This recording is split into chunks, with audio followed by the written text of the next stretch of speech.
And I just turned around and I hauled ass out of there. I was done. I wasn't dealing with that. The hypocrisy of the cult is one of the things that turned me away the quickest. When I turned my headlights on, it turned and looked at us, and one of the things I remember the most were the eyes were glowing red. I see an orb of light. It is just circling these steps like it is waiting for me. And he begins to tell them that he saw a UFO. They're basically like, what are you talking about?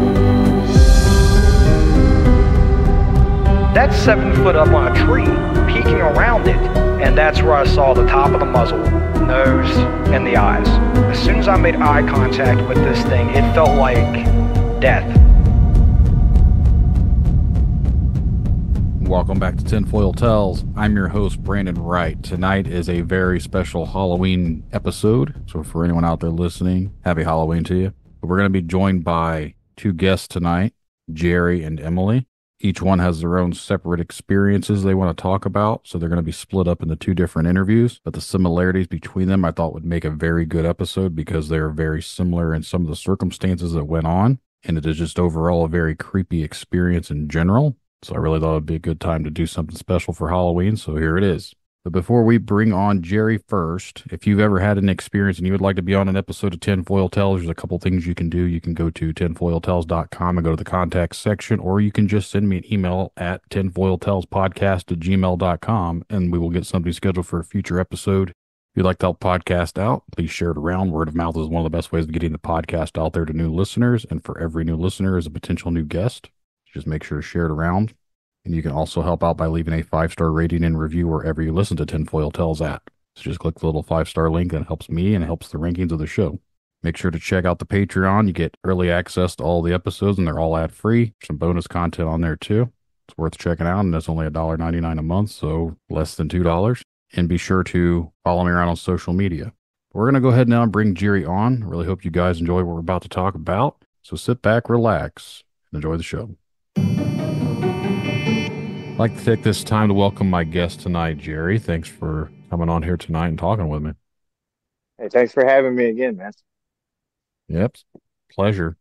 I had a little technical difficulties on my side because for some reason my stuff wasn't working, but I think I've got it figured out, so hopefully it lasts through this interview.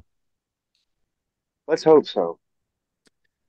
I will blame it on the things that we're about to talk about. It seems to be when I talk about specific topics beforehand, I've had electronic equipment issues. So, and apparently it's not just me. It's happened with other podcasters too. Like some of their things just stop working. It's kind of an interesting little phenomena.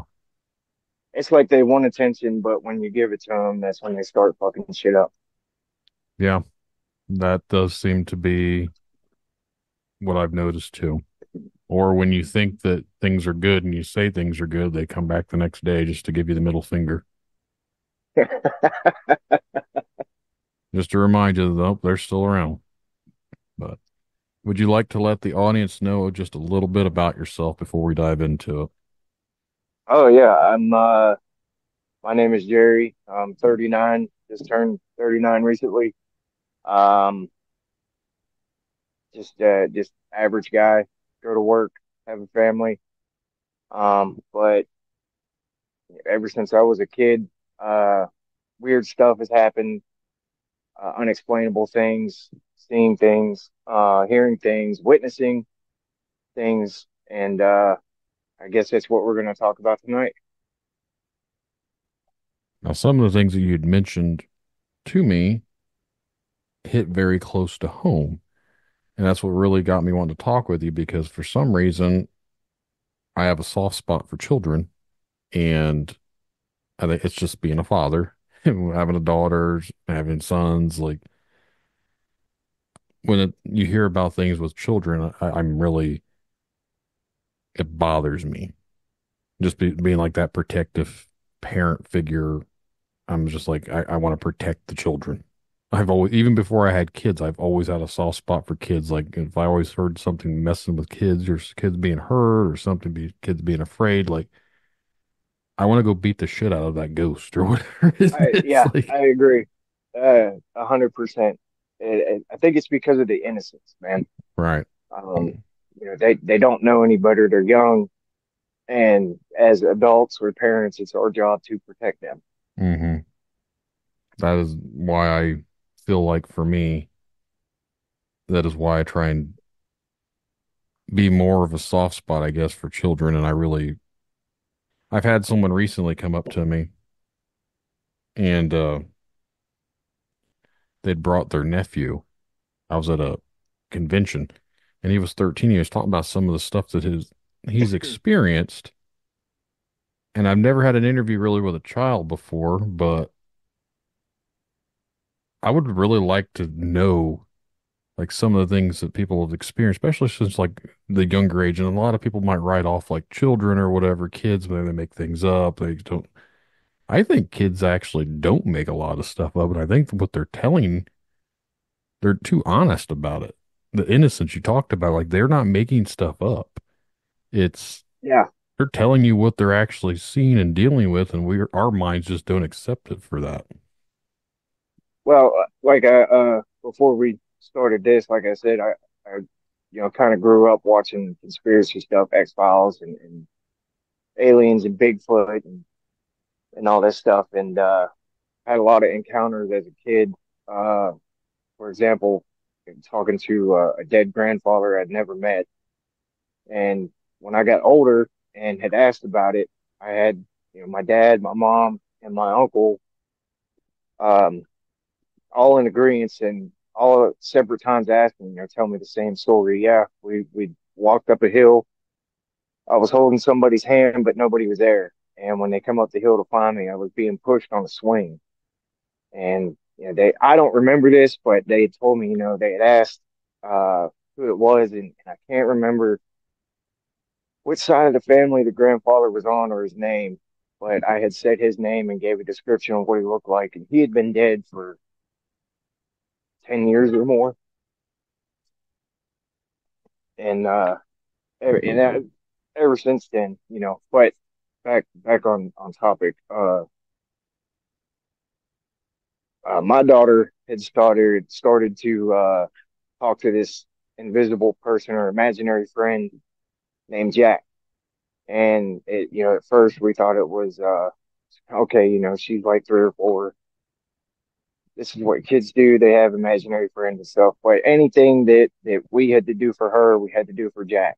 And um, it progressed over, well, it was like 4 or 5 years. It had progressed and got more evident that something was there, and she wasn't, it wasn't an imaginary friend. It was something.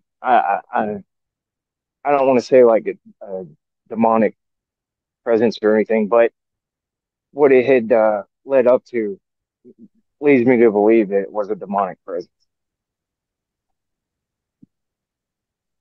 Now, how old was your daughter? Um, at the time when she first started talking, I think she was between 2 and 4. I'll say somewhere in between, maybe 3. Hmm. She had started talking about this imaginary friend or whatever named Jack. Uh, and so we had moved out of the one house we were renting and found a slightly bigger place to rent. And she just kept talking about this dude named Jack. She had macaroni and cheese. Jack had to have macaroni and cheese. I couldn't sit in a certain seat because Jack was there. He'd get mad if I sat there. And so, like the big climax of the story, you just go ahead and get to it because in between all that, it was okay, yeah, I can't see her because, like I said, Jack's here. But when we moved to the new place, my wife had heard her in the room talking to somebody, and when she went in the room, nobody was in there, not even my daughter. She was outside playing, And I think it was a couple nights later, she'd do the creepy thing where kids come and stare at you while you're sleeping and they get right in your face. And so I woke up. She said, somebody's standing on my bed. I said, okay, well, climb up in here with us. And we went back to sleep. I didn't think anything of it. And then for the next couple of nights, it was somebody's walking up and down my stairs. Somebody's standing in my bed. And she would constantly come in there and stare at my face, scare the shit out of me. And, Kids are good for that. yeah, and it's so damn creepy when they do that. You draw back and go to hit because you don't know what the hell it is. But There's been so, a few times where our oldest son has come into the room at some point, and I wake up and he's just watching us sleep. I was like, "What are you doing?" I can't sleep. I was like, "How long have you been standing there, you little creep?" yeah, He doesn't do it lately. He's kind of grown out of that, but when he was younger, he was doing it. It always creeped me out. I was like, "How long have you been standing there just watching us sleep?" yeah, don't do that. Just wake me up, please. Don't. That's a good way to get hit. Right? Uh, and I really don't want to hit you. You know, it's, I love you. You're my child. I don't want to hurt you. That's not Hmm. what I'm here for. So, I think this had gone on for a couple of nights where she had come in and said, somebody's on my bed, somebody's walking up and down my stairs. And the one night I had just woke up. I was in a dead sleep. I woke up and I heard her start to get up and come down like clockwork. And the way the house was set up, man, was you had the small hallway. There was a bathroom in between both rooms. And it was maybe 6 steps from her room to our bedroom door, from door to door. Excuse me. So I heard her get up and start walking down the stairs. I woke up, I sat up in our bed and I was waiting on her. And when she got to her the doorway, there was this loud slam, like something had been picked up and just slung across the room. And it scared the shit out of both of us. Well, I started trying to fight the covers to get out of the bed, and she was running towards our room. Well, when she got to our door, I watched her. It looked like something had grabbed her by the pants and by the back of the shirt and sling her into our bed. And at this time, she was tiny, and she used to have to climb on the footrest of the bed and then climb into the bed. Well, this time, I mean, it slung her right into the bed, and it woke my wife up. It scared the hell out of all of us. And when I went in the room the next day, she had a keyboard, and the keyboard was just busted all to shit. Like somebody had just slammed the hell out of it. And it was propped up against the wall, but it was on the other end of the room. The keys for the keyboard were everywhere, buttons were everywhere. And I think after that, I called my dad and was like, Dad, I got some oil. I need you to bless it so we can go through and bless the house. And it calmed down after that, but it came back with a vengeance when we moved to the new house. And we seen so much shit in a short amount of time. Uh, I can't even remember what it was. I think I had brought some cat skulls I had found into the house. I was trying to make a wind chime out of them, and the activity just it ramped up after that. Um, I was kind of going through I guess you could say like a dark spell or whatever. I was drawing Baphomet and just satanic shit, and I listening to really dark music. And we had seen. I went to go back to bed one night, and we have 2 dogs, and I thought I saw one of the dogs walk across the door. The TV was on, she was asleep. When I opened the door, the dog's not in there. I know damn good and well I saw something with 4 legs, the shadow walk across the door, where you see the shadow come under the door from the TV light. And when I opened the door, there wasn't a dog in there. Both the dogs were in my daughter's room. And my wife was chased through the house by something that looked like me, but it didn't have a face. We seen blankets of white mist just float randomly through the house. Um, I think I may have gotten off of what we were originally talking about, but No, it's okay. I was going to ask when you were talking about with your daughter, did she ever describe what this Jack looked like? no, Did you? no, You never asked or anything? we, I think we did ask, but I don't think we were paying attention.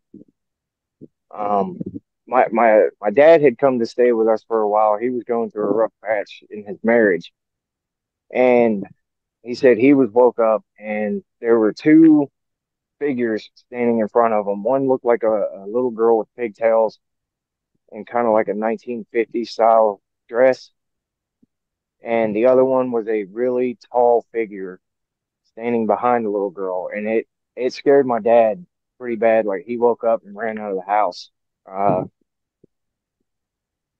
And that was around the time we had asked or started asking, what does, who is Jack? What is he friendly? Is he nice? Um, but again, I don't remember if she had said anything or I just was brushing it off, still in disbelief, I guess. But I don't think she ever really described what he looked like. And again, I'm sorry if she did, I wasn't paying attention. I made the mistake of asking my daughter what it looked like. And for anyone listening to the show, they'll find out more about that later. But they again, and for anyone listening, like just because a child is young, that doesn't mean what they're talking to and saying they're seeing and dealing with is not true. And I think as a parent, we tend to overlook those things. But sometimes kids do have imaginary friends, and it is just their imagination. And sometimes the imaginary friend is not really imaginary. No, this one definitely was not. And Jack had stayed around for a couple of years uh before it, like I said, when we moved, it really started ramping up. And when I watched her get slung into our bed from our doorway, uh I mean that kind of just lit a fire under my ass, and we just tried to clean the house. Again, it calmed down, but there was something always there. Um, Do you Luckily think, she, oh, go ahead. I'm sorry. no, do you think that this thing actually like lifted her and threw her? Yeah. Yeah. Because I, I literally watched her. It looked like somebody had grabbed her by the back of the shirt and the pants, and I mean, slung her into our bed. And the bed was a pretty damn good distance away from the door. There was no way she was just able to jump from there. No, like I said, she was tiny. She used to have to climb up on the end of the bed, the footboard, and then climb into the bed because we had a pretty tall queen size bed and bed frame and all that. And the mattress sat up on the box spring. So she she always struggled because of her size getting into the bed. But this night, no, she was thrown into the bed. And I mean, there's countless times where she would run into our room and climb on the bed and jump on it and play around like normal kids do. But this night in particular, no, it was intense and it woke my wife up. It scared the hell out of all of us. How old is your daughter now? She's 18. She just turned Okay. 18. So this was a while ago.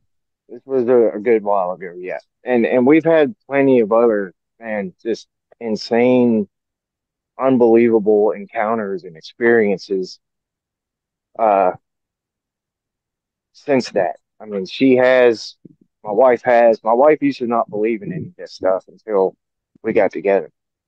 And then I kept telling her about it, and uh she believes in it fully now, 110%. With your daughter, whatever happened with Jack, did she just kind of quit talking about it, or Yeah, after we had uh blessed the house, I guess you could say, um, it had stopped. It didn't stop completely, but it had stopped a lot. And um, I don't think that she's had any kind of encounter with it since then. If she has, she hasn't said anything. But she goes on about her life normally now. She's real big into church, and her and her boyfriend have constant Bible studies. And so I tend to believe that that's what's keeping it away uh, from her, at least, which is good. I'm a believer myself, but I still have run-ins. sometimes things are, and I don't want to say places are haunted or people are haunted, but sometimes I feel like people are the reason that these things are there. They're not there for the place, they're there because of the person. And if you've been experiencing things your whole life, maybe it's something that attracts them to you.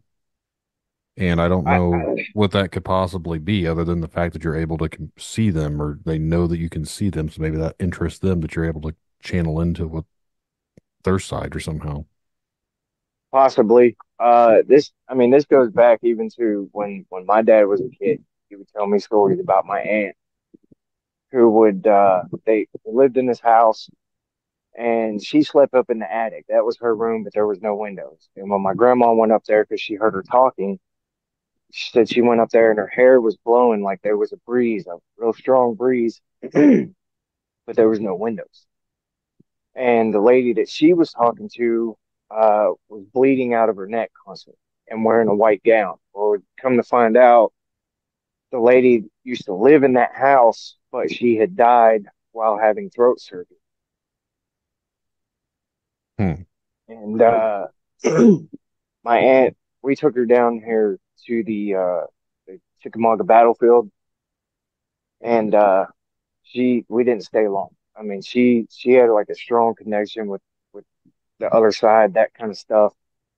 And I think maybe we had walked in there 20 minutes and she was like, I need to go. I'm not feeling well. And before that, she was fine, joking around, having a good time. And then when we got to the battlefield, she just completely changed, shut down, and just was not having it. But I don't want to say it's like a family curse or anything, but I guess I feel it's like a family curse.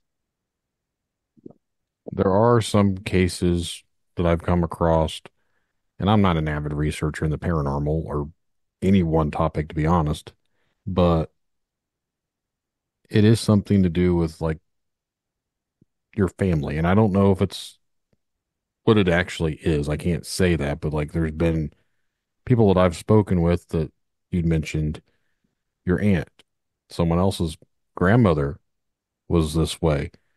Their aunts were this way. Then now they're this way. And then their daughter's this way. Like there's something going on like within the families, like specific people inherit this, you call it like a curse, but this ability to communicate with something else. And I don't know if they're spirits. I don't know if it's demonic. I don't know if it's literally higher frequency beings, lower frequency beings. I don't know anything about what it could possibly be other than the fact that they're communicating with something.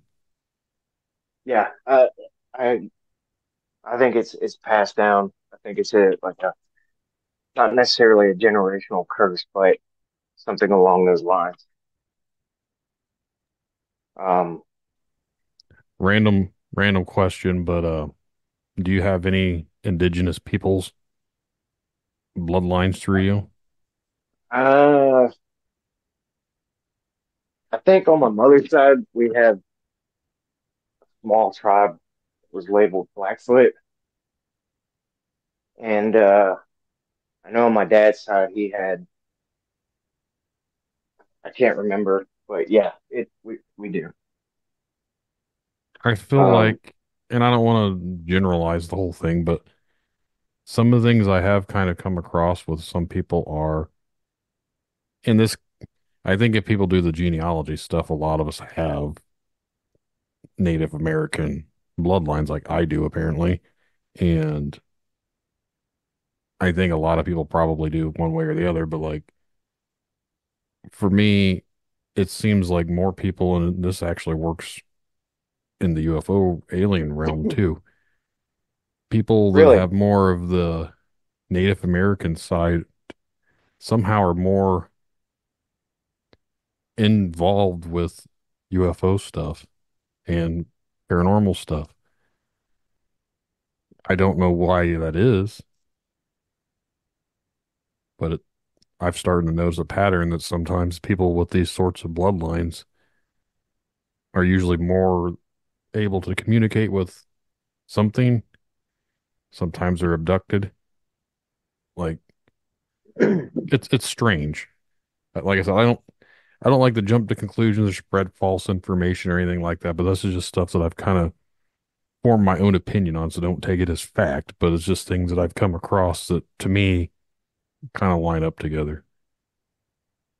I'm in agreement with that. I don't, like I said, I don't really tell a whole lot of people about this stuff because they kind of look at you like you're crazy or Right. every so often you find someone who's like, nah, dude, like that shit's real.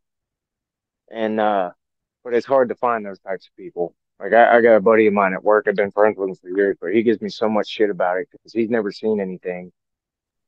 And I've invited him to go. You know, I've got a tape recorder. I know some places. Let's go see if we can get some EVPs. And he's like, no, I don't want to go. I'm like, well, what the hell? You want to see it, but when I offer, you don't want to go. I think he's like busting my balls about it.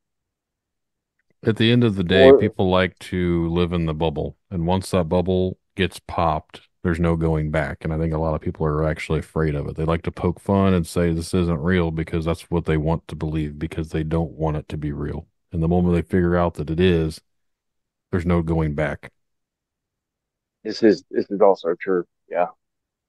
Do you think that like intense or immense trauma kind of plays a factor in that? I believe so. I think Okay. I think emotional scarring and traumatic events, it's just a very high energy, high memory. Like for me, and this is again just my opinion, it doesn't mean anything, but I feel like traumatic events, major events, it does a ripple through, I don't want to call it space time, but it does something through like it leaves like, and I forget the freaking term, but it's like a negative image on there. Like sometimes you see Yeah. like Gettysburg is haunted because of the big all the deaths and the wars, and you still see like a tape. It's still playing the same thing. I think when Like events like that happen, it does like a stamp in time and it impacts us and it impacts the ether.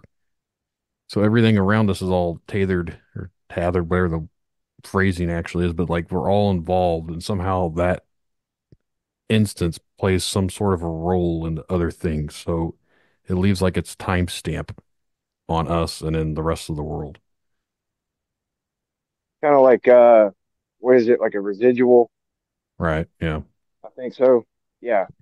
Yeah. They call them like residuals, but like I think that residual is literally burned into reality. And I think there's different versions of reality. Like we're in a 3D world. And I think the spirit realm is maybe in like a fourth type of reality, or maybe some of these evil, we call them evil, but these lower vibrational things are in a different realm. They're like from a different frequency plane. Like everything is frequencies and vibrations, and we were vibrating constantly, and we're at our frequency, but some of these other things could be from a different version of that. Like a spirit realm could be just these higher frequency vibrating beings that come in here. Or some could be lower vibrating, they come off and feed off the negativity. Like there's all sorts of Yeah. theories out there, and I don't know if that's true or not, but I tend to lean that way more so since I've started doing this show because it makes more sense to me. It doesn't have to make sense for anyone else, but it does for me. trying to think of like I guess how to explain it to someone who doesn't understand it. Maybe when I guess when you make like a record or uh some kind of a recording, it's kind of never mind. I know what I haven't. I know what you're saying though. Like when you make a record, when you play the record, it's a vibration of what was actually like recorded to that record. It's like the grooves and Yeah. stuff. And I understand what you're. I come from playing a death metal band, so I understand the whole concept of the music. Oh, that is awesome. So for me, but like I get what you're saying. Like you're burning your music onto this record, and it takes it's spinning around, and the little needles picking up the weird vibrations from the little grooves and making, and it plays off the music of how it works. That is essentially Exactly. you can kind of reference that to like what our world is. It's those vibrations. Like we are the music. We live in the music right now. The record player is the world, and we're the music, and the vibration is what we are surrounded by, and what we actually are. So That's yeah, basically exactly what I was gonna say. Not in so many words, but I couldn't put the pieces together. that's what I'm here for. Help it out. But no, the when it comes to all the weird stuff, somehow I think it's all connected one way or the other, and I don't know if that's true. Again, it's just kind of my theories that when you talk with people that have had some sort of paranormal experiences, you tend to find when you start asking, and I'll ask you, have you ever seen anything strange far as what could possibly be like considered a UFO? No, and I really wanted to, but my dad has. Have you seen or been in anyone in your family or whatever seen anything that could be considered like a cryptid? Um, what is a cryptid exactly? Like a Bigfoot, a dog Okay. man, a Jersey devil, like any of those weird type of creatures that they claim aren't real. Like even like they call them hell crawlers or anything like that, like those slender humanoid looking things, like weird stuff that basically we call monsters. But then Yeah, like that would go back to my aunt. Um, they my dad explained it. They were chased by like more than a dozen 6 inch tall caveman looking beings.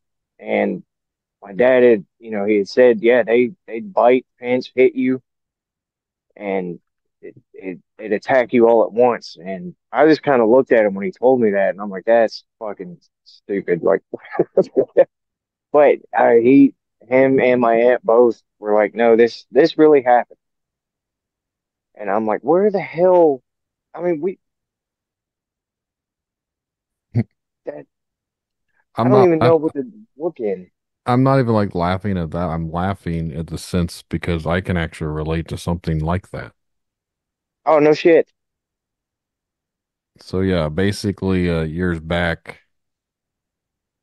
we were being dumb kids and we threw rocks on this mound and something come out chasing us, and I don't know how tall it was. I just seen something come out and everyone swore it was a goblin. No shit. Okay. It Maybe wasn't he's very not. it wasn't very tall. It most likely to me was like probably looking at it now, probably an animal, but all my cousins said it was a goblin. And I was just running the hell out of there because I'm not getting eaten by whatever the hell just come out of this thing we threw rocks at. Yeah. But there are all sorts of actual stories about little people and things. I've never heard them being 6 inches. That's actually smaller than what they're normally reported as. But up in the northeastern part of the country, there's the stories of the puckwudgies, which we actually have some in our area too here in Indiana. But they're basically little, I would say more, I don't know how to even describe what they would be considered. They're basically like spiritual type little things. But then there's also the old legends of the fairy folk. They call them fae, and those are Yeah. smaller. So I've always referenced things to the sense of where did the stories and legends come from? Like, obviously in Europe, they had a lot more stories about fae folk. Well, what influenced them to like leprechauns? What influenced them to talk about those or little elves or all these things? Something had to start those stories at some point. So what were people seeing? Like fairies are only like a foot tall, if that big. What influenced people to talk about that? Well, some say, well, they were just fireflies. Well, No, I no, would think fairies, like a little human with wings that flies around, could be described better than a bug. yeah, no. I believe in that shit Again, that fully. goes back into the realm of the different like the different planes of existence. Like in our world, we're in the 3D world, but maybe these things are from the 5D world, whatever the hell that could be. My mind doesn't even know what that would be, but like maybe they're from a different frequency vibration area that we can't see. Yeah. No, that I believe in a lot of some of it. I'm kind of like, okay, that's kind of weird. But again, like you said, where does this derive from? Where do they get these creatures and their stories and folklore? And somebody had to have seen it somewhere. Someone that saw something somewhere to make a story about it. It can go for anything that, let's use Sasquatch for an example. There's been reports of them everywhere. Like almost on every continent, they've had some sort of reports of something that would be considered a large bipedal, hairy humanoid. But there's nothing that proves that they exist. There's never been a body found that at least has been publicly acknowledged. Now you see pictures of what people say are them. You've seen the famous video where it walks and turns its head back and looks and keeps going. There's all that stuff, but people still say they don't exist. Well, what is everyone seeing? Yeah, it's it's had to have been seen somewhere. I mean, you can you can you can believe it, or you can try to counteract it and say, "Oh no, dude was a habitual liar and a drunk." I mean, good storyteller. But I do believe and feel that this stuff has to have come from somewhere, some kind of sighting.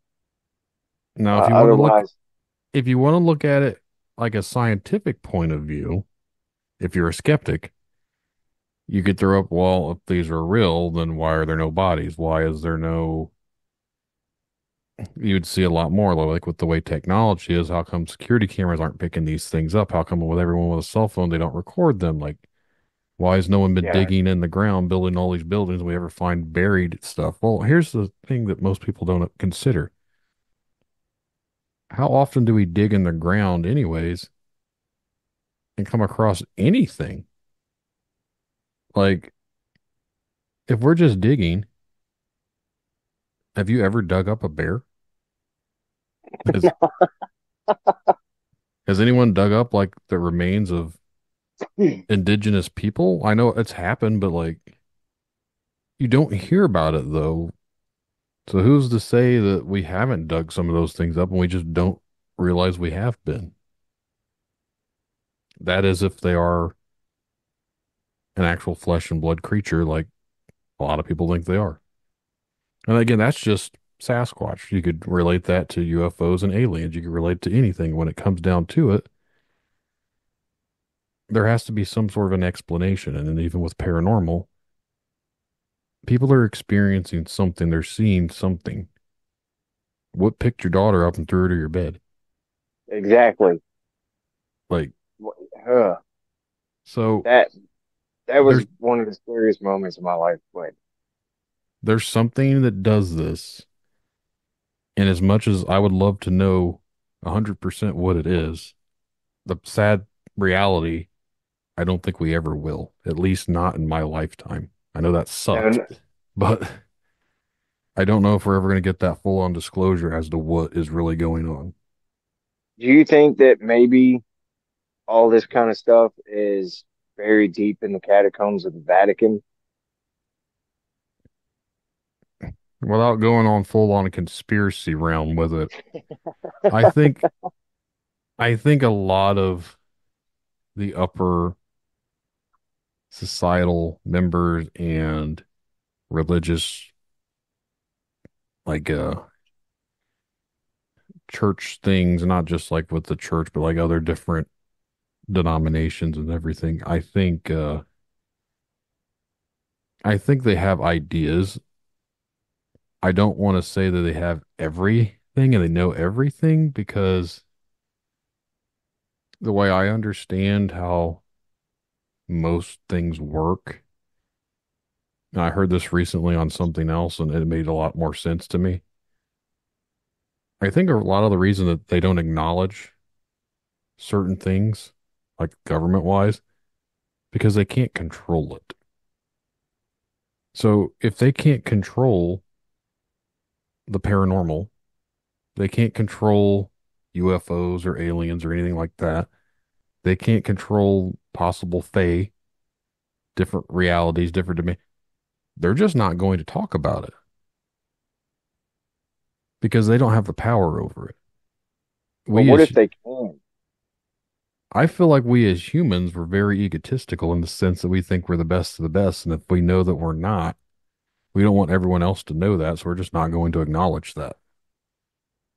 So we want to be top of the food chain. What happens if we find out we're not?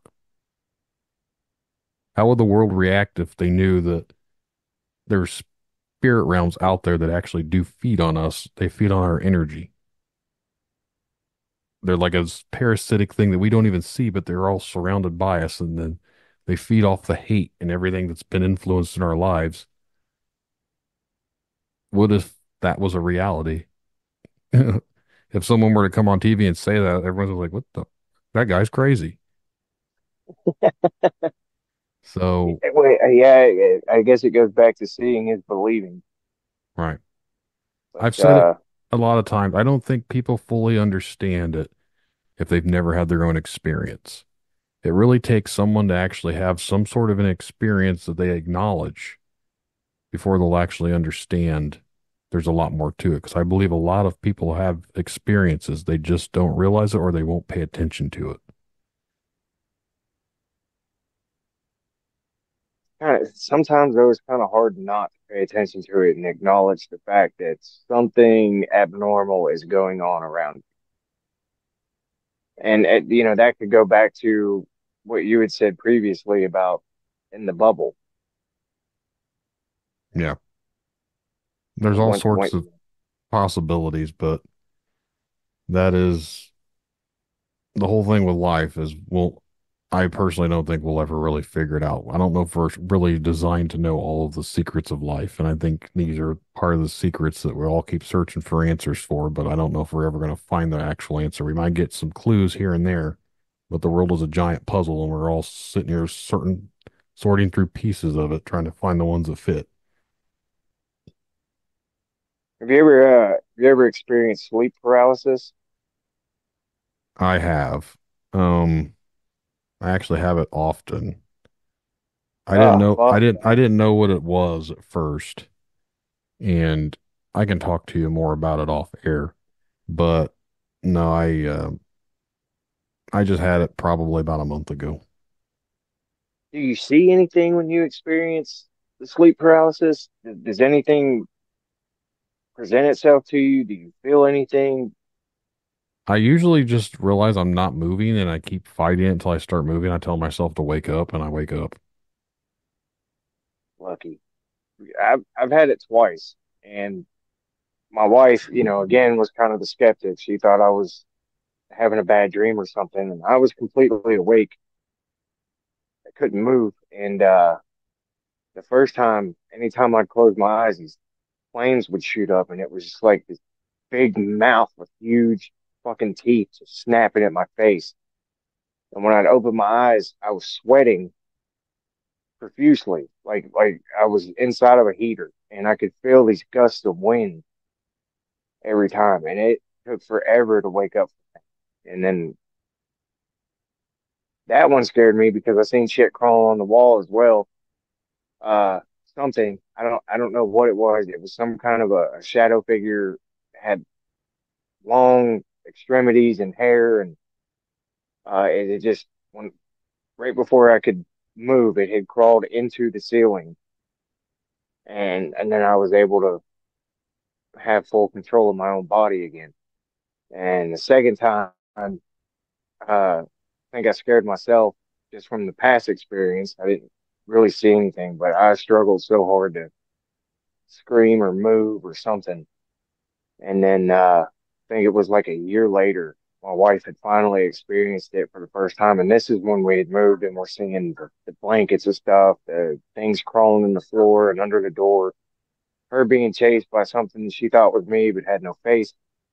And it scared the hell out of her. And she was like, "I'm so sorry I didn't believe you." I was like, "Yeah, well, we can discuss that later, but right now, are you okay?" I'd like to talk a little bit more about that. Like, how did that whole thing come about? I have no idea. I worked second shift at this break place. And when I got home, I was so tired. I had been up for, I think I was going on 24 hours straight. I couldn't sleep. And when I laid down to go to sleep, uh, I think I started dozing off. And I don't know what happened. I couldn't move. And I started panicking. I'm wide awake, I'm panicking. And then anytime I close my eyes to try to like get out of it, there's these flames and these huge. I seen a mask at Spirit Halloween last week, and I was like, babe, this is what I saw. That one time I had sleep. It was the same. It was, oh man, it was insane, dude. These huge fucking teeth just snapping at my face. They'd come out of the flames, and when I opened my eyes, I was sweating profusely. I like I was in a sauna, and I could feel it every time it snapped its teeth, and I'd open my eyes. I could feel these gusts of wind, and that went on. I know at least 20 minutes. I laid there trying to move and scream and dealing with that, and right before I gained full control of my own body again, something had crawled up the wall and into the ceiling, and that was one of the scariest moments as well. You know, come to think of it, man, when I was a kid, we went swimming at my one aunt's house. She had this big ass pool out in her yard, and I had jumped in through an inner tube and I had got stuck, and my head was under the water, and I don't know how long it was, but I started seeing this. I remember seeing this light that start. I could, I don't know if I had sucked in a bunch of water, but I had seen this bright light that start coming into I guess my peripherals or something. It was like right in front of me, but it was all around. And then it kept getting closer or growing bigger. And right before it got like right up on me, I got pulled out of the water and they were pumping on my chest and I spit up a bunch of water. And after that, I remember um, seeing and hearing a lot more stuff. Uh, I guess like a near death experience. That is But interesting because I wonder if that is part of the reason as to why you're more open to these things because you were close to that side. Like maybe that light you saw was the other side to where these things are now able to, they saw you. So maybe since they saw you, now they're more interested in you. I never really thought of it like that. I thought it was, the light at the end of the tunnel, as they say. But Here's what damn, that's I've mentioned this on a previous episode. We're always told to go to the light. When you see the light at the end of the tunnel, what if the light at the end of the tunnel is not really what we think it is? What if the light is where they want us to go because that's where they get us at? It is a really morbid outlook. But what do you attract? Oh, What gets drawn to lights? Look at bugs; they get drawn into the light. You turn on the yeah. light, you suck in all these things. Like the light brings in everything, and everyone's like, "Oh, you got to go to the light." Well, if I was trying to trap things to feed on them, Oh shit. That I would turn dude, on the no, I light don't. and draw them to the light. Yeah, I don't want to die anymore. I don't want to be fed on. Holy shit. So, That's that's insane. so I'm not telling people if you die not to go to the light, but maybe look around first. Yeah, get a feel. See what the hell is out there. Holy Because hell. if you start going to that light, what if, and this is just some out there stuff, but what if the light is where we get trapped? What if the light is not how we move to the next world? Like, I'm not saying like heaven, hell, anything like that. I'm just saying, like, what if our bodies are here, our souls are trapped, our energy, our consciousness, in order for us to reach the next stage? Like maybe these beings from a different plane of existence used to be what we are. And maybe this light is the trap, and then we don't achieve the higher level. So we go into the light and we get stuck back here and we start all over again. Like, or As someone, like a reincarnation type thing. you could say that way, but like people say reincarnation, but like we're destined to keep. I use that as an example for like when people have deja vu, because I have that a lot. And I mean, it's almost like we've been here before. Well, we died, went to the light, came back by, now we're living the whole life over again. We're all just on repeat. So maybe we're not supposed to go to the light, which goes against I everything don't that think we have people, a choice. it goes against everything that we're taught. But I've always been one that kind of rebels against what's been taught to me in the first place.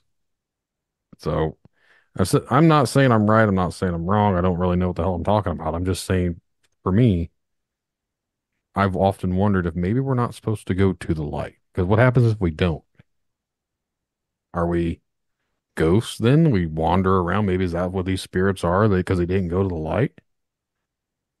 Or maybe they go to the light and then they come back and they're ghosts. I don't know. Like I said, it's just something to think about. Definitely something to think about. That I've never thought of it like that before, but uh I probably well, thank you. That's a new fear unlock. That's That's not what I'm here to do, but this is going to be the Halloween episode. So for anyone listening, hopefully I didn't ruin your evenings. potential afterlife. All right.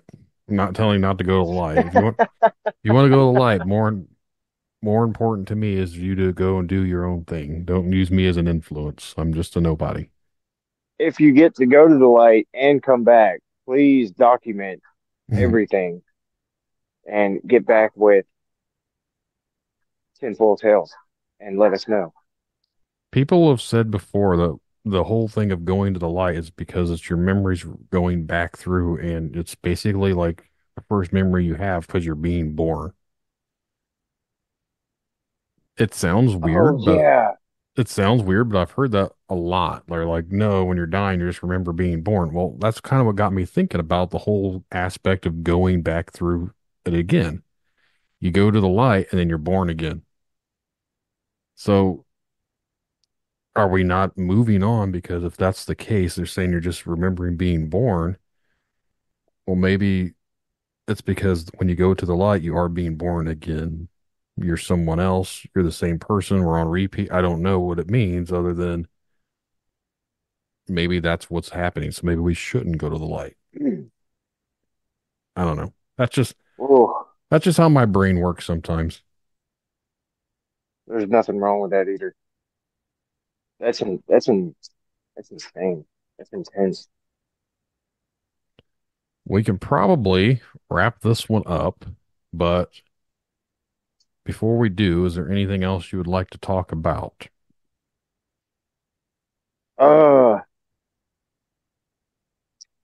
Yeah, there's a lot, but if you're willing, man, and this was okay with you, I'd love to come back and discuss more of our experiences, or maybe a multiple guest one where somebody has relatable experiences, or I'm always down for it. It's I can nice to finally have somebody that will actually sit and listen and compare and contrast ideas instead of just brush it off and look at you like you're fucking weird. No, the whole reason I do my show is for what you just said. There is too many people out there that do not consider any of this stuff and they instantly write it off.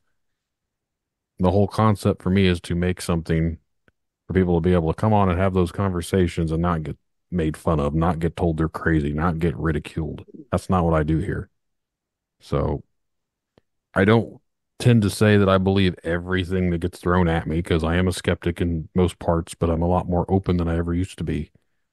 But I tend to believe that majority of the people that I speak with fully believe what they're telling me. So if they believe it, who am I to question it? You know, I wasn't there. I didn't experience it. I'm not going to tell someone they didn't experience what they said they did.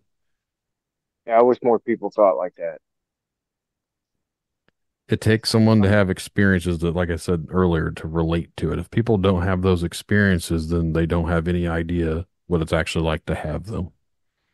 So that is,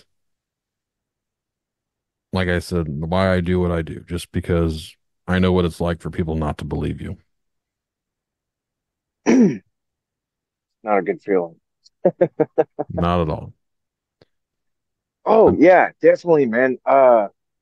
I can if you want to do another one of these, I can tell you about the time that we actually captured EVPs, walked into a cold spot, and this all happened in one night.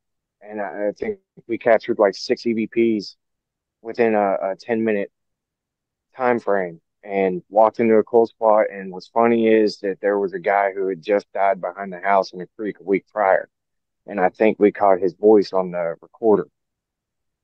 Yeah, we can definitely have you back out here on here, and we can talk more about it. I enjoyed talking with you, so yeah, I'll definitely have you back on sometime.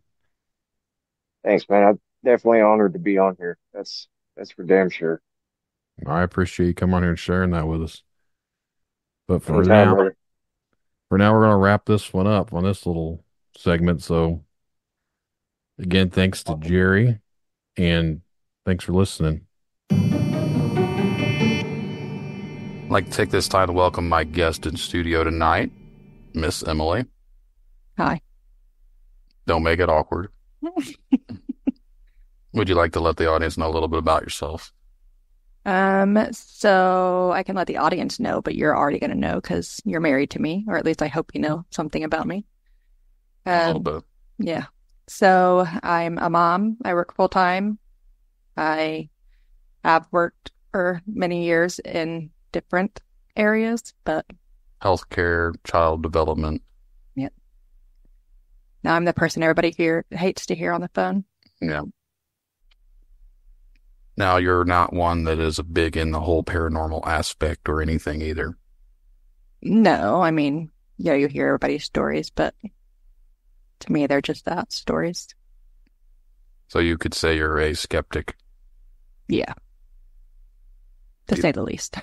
You don't think aliens are flying around and abducting people? No, especially aliens not abducting people, no. Especially in their dreams.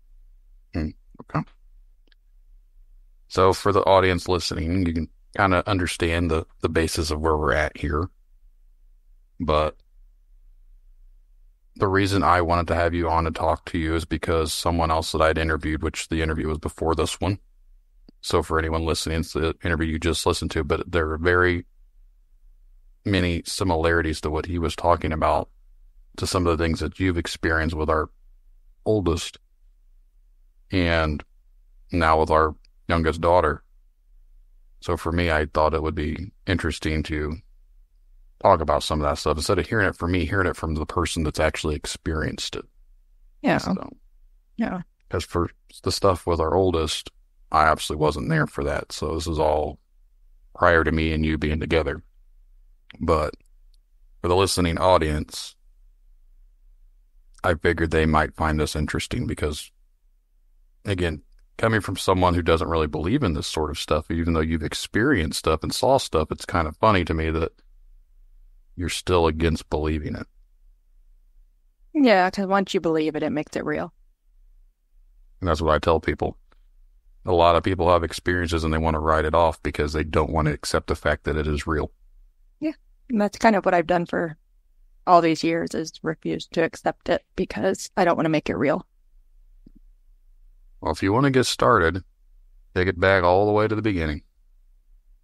So back when the oldest was about 6 or 8 months old, her dad and I moved into our first house. And I always, when I walked in, had that feeling of somebody's there, but nobody's there. And shortly after living there, we hired somebody to come watch her in our home because the cost of childcare even 13 years ago was astronomical. And about 2 or 3 days into her watching our daughter, she had said that she was curious about who lived here before we did because she would have our daughter in the front room and her toys would be turning on and playing, and she would hear interesting noises back in our daughter's bedroom, which was, at the other end of the house. And, we didn't have any dogs or cats that could have went back there and turned them on. So it was definitely like a, eye raiser on why they would be turning on. And, we did explain to her that prior to us living there, we did learn that there had been a gentleman who passed away in that room.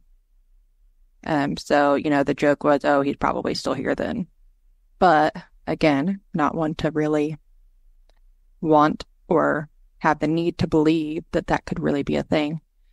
And it wasn't until about a week and a half, 2 weeks later, she said she's not going to keep watching our daughter, and literally left me high and dry. I had to call off work that day because she didn't show up because she was too afraid to come back. Now, this was back when, about 2011, 2012, yeah. Okay. Yeah, so it's been quite a while ago. So, I stayed home that day and we kind of tried to figure out what we were going to do.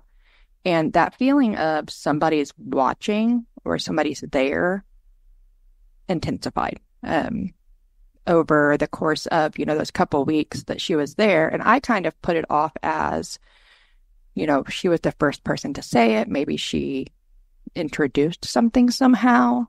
But, I kind of pushed that away because I also had that weird feeling from the first time we walked in. What type of feeling can you describe?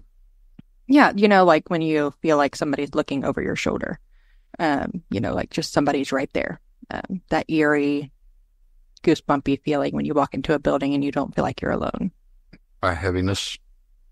Yeah, you could say heavy. Just very ominous type feeling. Now, this was the first place you'd moved into, wasn't it? Yeah. This was the first place we'd lived outside of our parents' homes. Yeah. How long ago had the guy passed away in there? It had been about 2 years prior to when we moved in, but there had been a couple other families that moved in between him passing away and us moving in, and they weren't even there for 6 months. Do you know who they were? I didn't know them personally, but I talked to one of the neighbors and the lady who lived there with that man, because it was her brother. She ended up moving to a different house right down the road. And even the neighbors said he hated kids. So every family who has moved in there with kids has never stayed, longer than 6 months. And we were reaching right at that 6-month point when everything started to get really strange. About how old was she at that point then? Just about a year old? Yeah, it was right before she turned 1. Okay. Yeah. Well, from there, I know there's a lot more to it, so Yeah. just keep going. Yeah. So, one day was just absolutely frantic, and I could not, figure out what was going on. So I went to go back there, um, and her bedroom door shut very abruptly, very hard. And of course that ensued me to run to the door, and, the house that I was living in was a trailer. So, anybody who knows trailers know they're not like super sturdily built. So doors are easily opened, generally speaking. Um,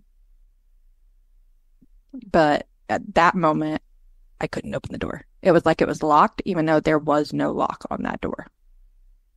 So no matter what you did, you couldn't get into it. Yeah, I was throwing my whole body into it. I was twisting the handle, pulling up on it, pulling back on it, everything. And I could just hear her screaming. And any parent knows hearing their child screaming is the worst feeling when you can't get to them. Mm-hmm. And then all of a sudden, the door just was no longer it was almost like somebody was on the other side pushing it shut. Trying to keep you out. Yeah. And then all of a sudden, there was no weight on that door. And when I walked in, and it still gives me goosebumps when I even talk about it now. When I walked in, she was up against the back of her crib, not touching the mattress. So basically saying she was levitating. Yeah, there was no way that she could have been, anything but literally floating.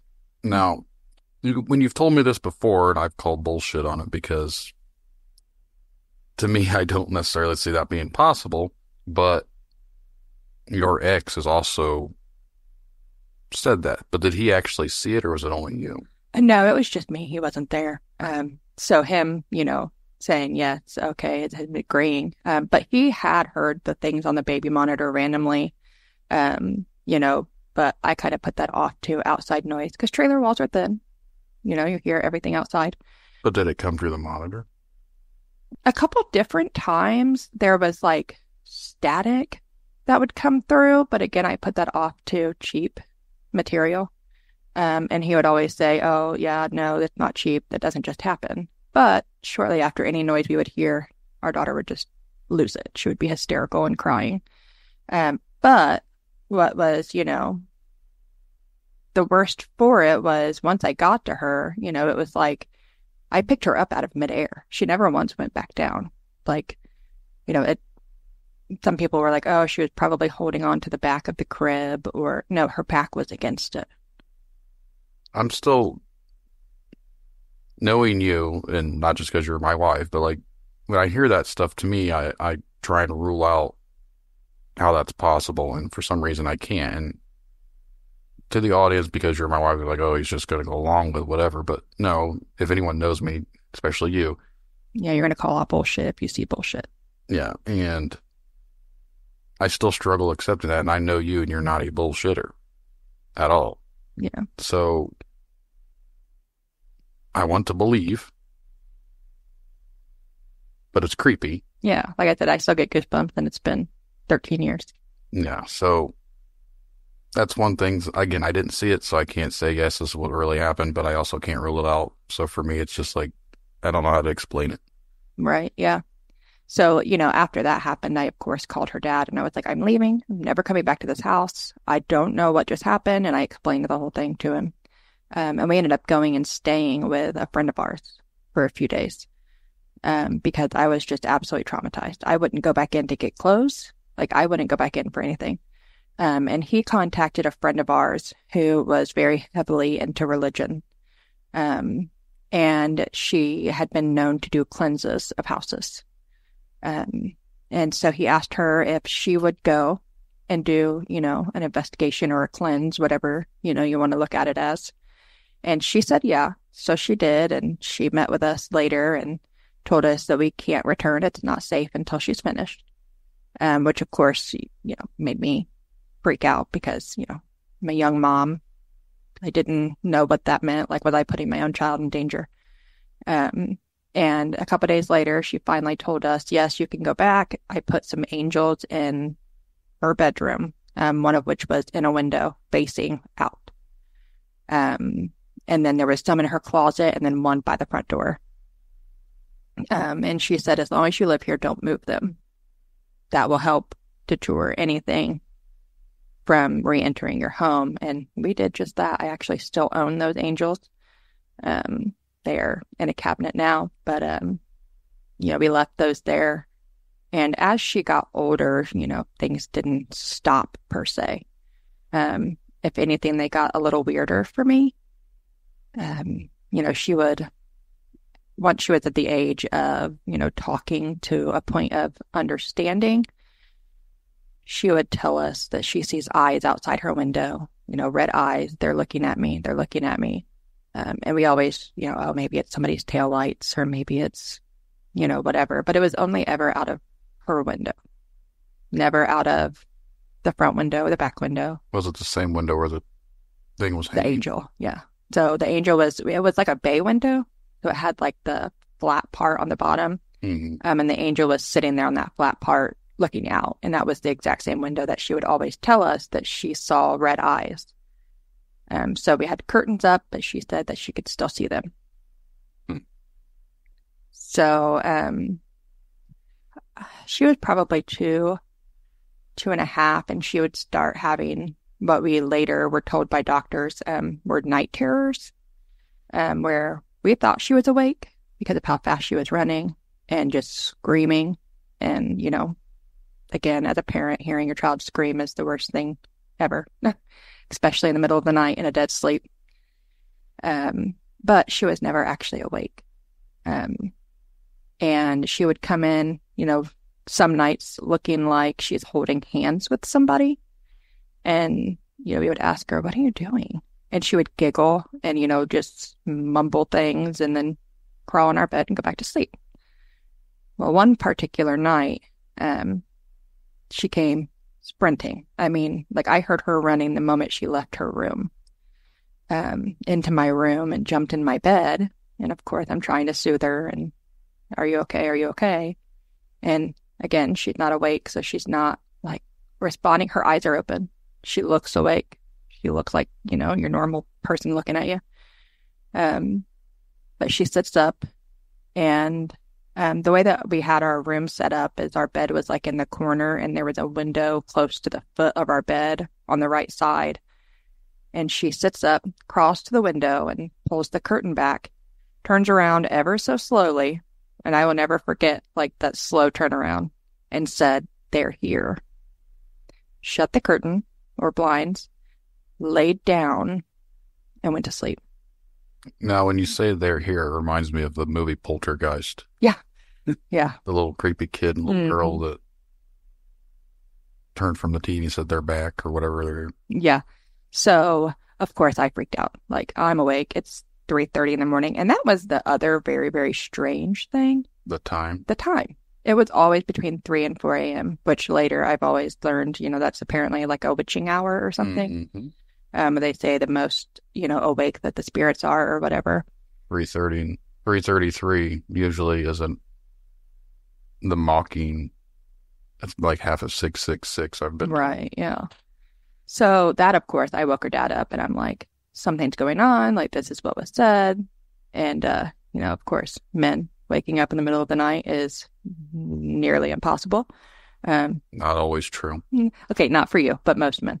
So of course he rolled over and went right back to sleep, and here I lay awake because I'm not going to go back to sleep. Like, my kid just told me somebody's here, but I don't see anybody. And I did. I got up, I checked that window, I checked the front window, I checked her window, and I didn't see anything. So I just sat in bed, soothed her because she was still like breathing shakily, almost like she was scared even though she wasn't awake. And then, we kind of brushed that off. But then a few days later, she came in our room again, and this became a almost nightly thing that she would come in. And we would just most of the time put her in our bed, put her back to sleep, and ignore anything that was happening around us. But one night in particular, she came in and she was giggling. So it was a nice treat to not have her screaming. And it looked like she was holding somebody's hand again. And we're like, "Hey, what are you doing?" And she's like, giggles and says, I'm talking to Grandma Jackie. And I was like, who? Because her Grandma Jackie died 3 years before she was born. And so that was the only Jackie I knew of that could be, referenced to, but it didn't make any sense because she'd never seen her. And I was, again, who? And she's like, Grandma Jackie. And she giggled and said, and she wants me to tell you, cows don't have teeth. And I immediately sat up and I was absolutely petrified. When I was a teenager, that was Grandma Jackie's joke. Is cows don't have teeth to try to make me not afraid of them. You're afraid of cows, for anyone listening. Yeah, I am petrified. It's a very strange phobia to be afraid of cows, but you are terrified of cows. Listen, I have explained it a million times. If you have never been chased in an open field by a bull and a bunch of hungry cows, you wouldn't understand. They're not going to eat you. They do have teeth. They do have teeth, but not to eat meat. Listen, you couldn't have told 16, 17-year-old me that, and you cannot tell 30-year-old me that either.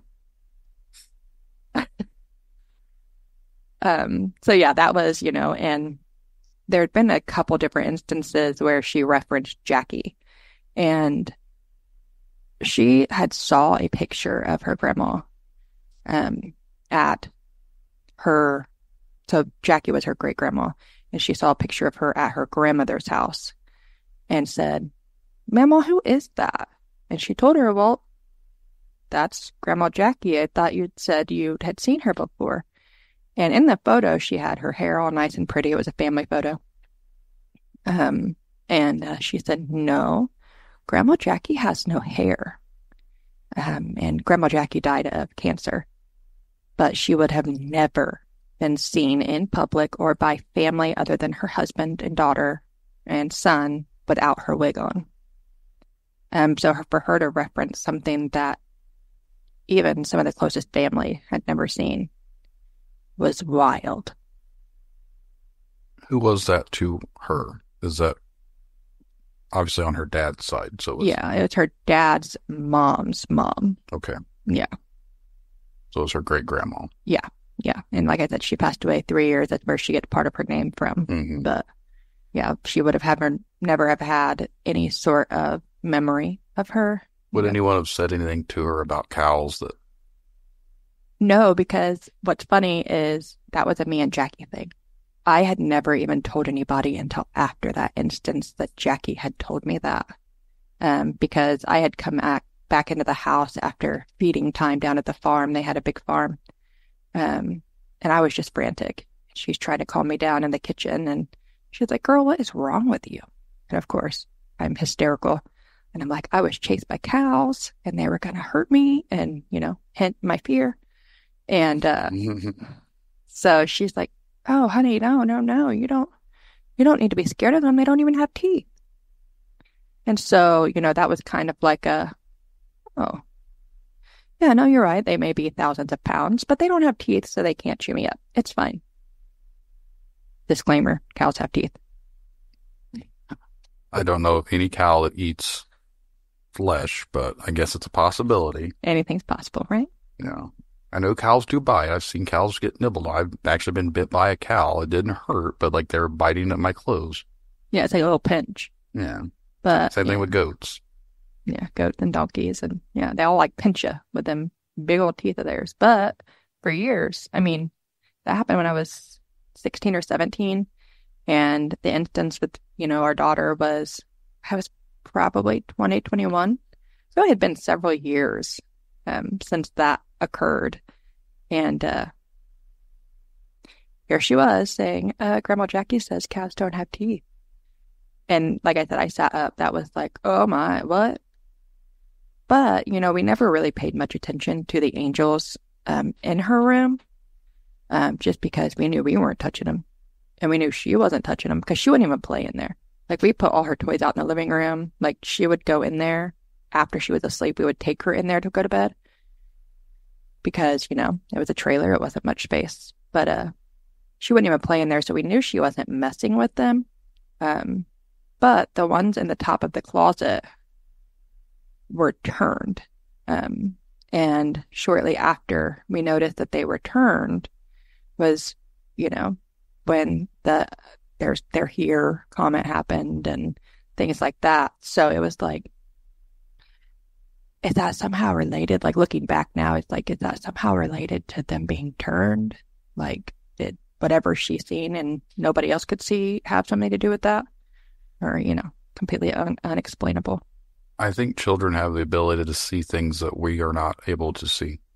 Oh yeah, I agree. One of her dad's best friends, we called him her uncle for years.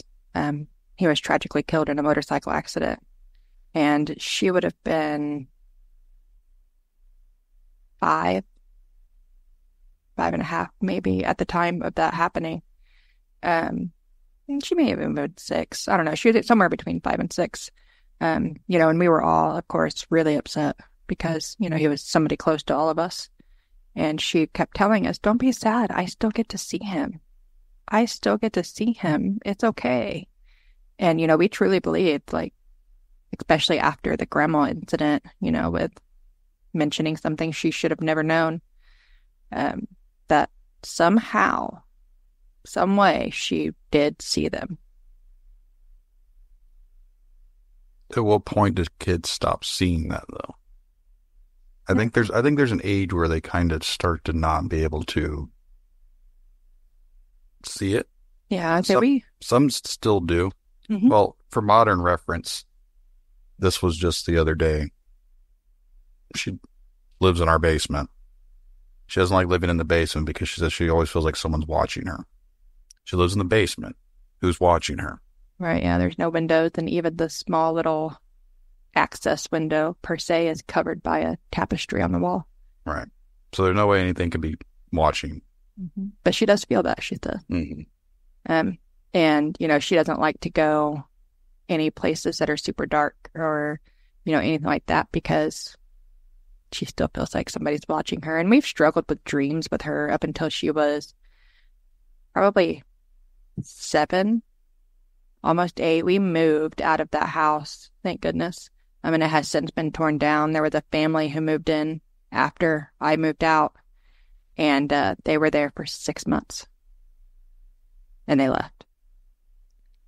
So, I truly believe there was something about that 6-month mark. Mm. How many years were you there for then? Almost 5. Okay. And then we've been together since somewhat beginning of 2018. So Mm-hmm. We've been together for almost 7 years. Mm-hmm. When I got with you, she wasn't really having the issues, but she still would have night terrors every once in a while. And that scream's something you never forget when they wake up like that. And she also had a lot of weird vomiting. Mm-hmm. In That the is middle of the night. That is when I never had children up until we got together. So for 35 years, I was never around children, and I have a very weak stomach for anyone out there. Waking up in the middle of the night, hearing a child scream and going in there and seeing, because you were very pregnant at the time, Mm-hmm. seeing that massacre of... Yeah. Well, and that initial fear that you're feeling when you hear them screaming like that. It's literally a gut-wrenching. Right. Why are they screaming? And at that house, she was upstairs, we were downstairs. I never once had any weird vibes at that house. No, I loved that house. That would have been the house that I thought would have been creepy because it was 100 and something years old. Yeah, it was built in 18 something. 1890 something. Like 1891. Yeah, it was a really old house, but it was beautiful. Yeah, and not once did I ever have a weird vibe at that place. Yeah, so when I was looking at houses to move, that's actually part of why I chose that house. I walked in a couple other ones and was like, I don't like it. I walked in that one and I felt calm. And that was the first time I'd walked into a house and felt calm in a long time. Yeah, I never had any issues there. And even to this day, I kind of still miss it. Yeah, I wish we could have picked it up and moved it to where we're at now. Speaking of where we're at now, the story doesn't end here. It'll, for anyone that's paid attention to the show, I've talked about this before, but it's better, I think, to hear it from not just myself, because even though you're my wife, I still think it gives some bit of credibility to the whole thing, because I'm not the only lunatic that's seen it. Right, yeah. Yeah. But basically what happened once we moved in here. So we only had 3 of our kids at that point. And so they were all upstairs. We didn't have any bedrooms or anything downstairs. So the girls shared a room. They had bunk beds, and our youngest daughter was stoked. Like, so excited. She was not even 2 years old yet. Mm-mm. Yeah, she was little. And one night, the people that lived here prior were older people, and they still had the pull down blinds that you got to like pull on at a right angle to get it to stay down, and then you pull out at a different angle and it can like shoot back up real fast. And we hadn't changed those out just because they did block a really good amount of light. And we were laying there one night, and I don't even remember what time it was. I mean, it was probably about 10:30. Yeah, I don't even think we were asleep. We weren't. We actually just laid down. Yeah, she finally fell asleep. Yeah, we were laying there, and that blind shot up. And of course, we jumped because they're not quiet. When they shoot up like that, they kind of like thud up against the window frame. Kind of scares the shit out of you. Yeah, just a little bit. So of course we were like, oh, ha, ha, ha. Something, messed with them, just kind of joking. And then the next thing we know, we hear mine in a very low, deep male voice come from the baby monitor. And we were both looked at each other and said, what? And of course we went and grabbed our daughter immediately. That was, a very interesting, strange thing to occur. And then I was giving her a bath. I think it was either the next day or maybe 2 days later. And I noticed she had scratches on her back, in a pattern of 3 from, the top of her shoulder down toward the middle of her back. We took everyone's hand, and the only person that could have done that because of the spacing would have been me. Yeah, it was big. And, our other children at the time were only 8 and 9, 8 and 10, something like that. Not even 10 yet. It would have been 9 and 7. Yeah, so they were young, so they didn't have huge hands.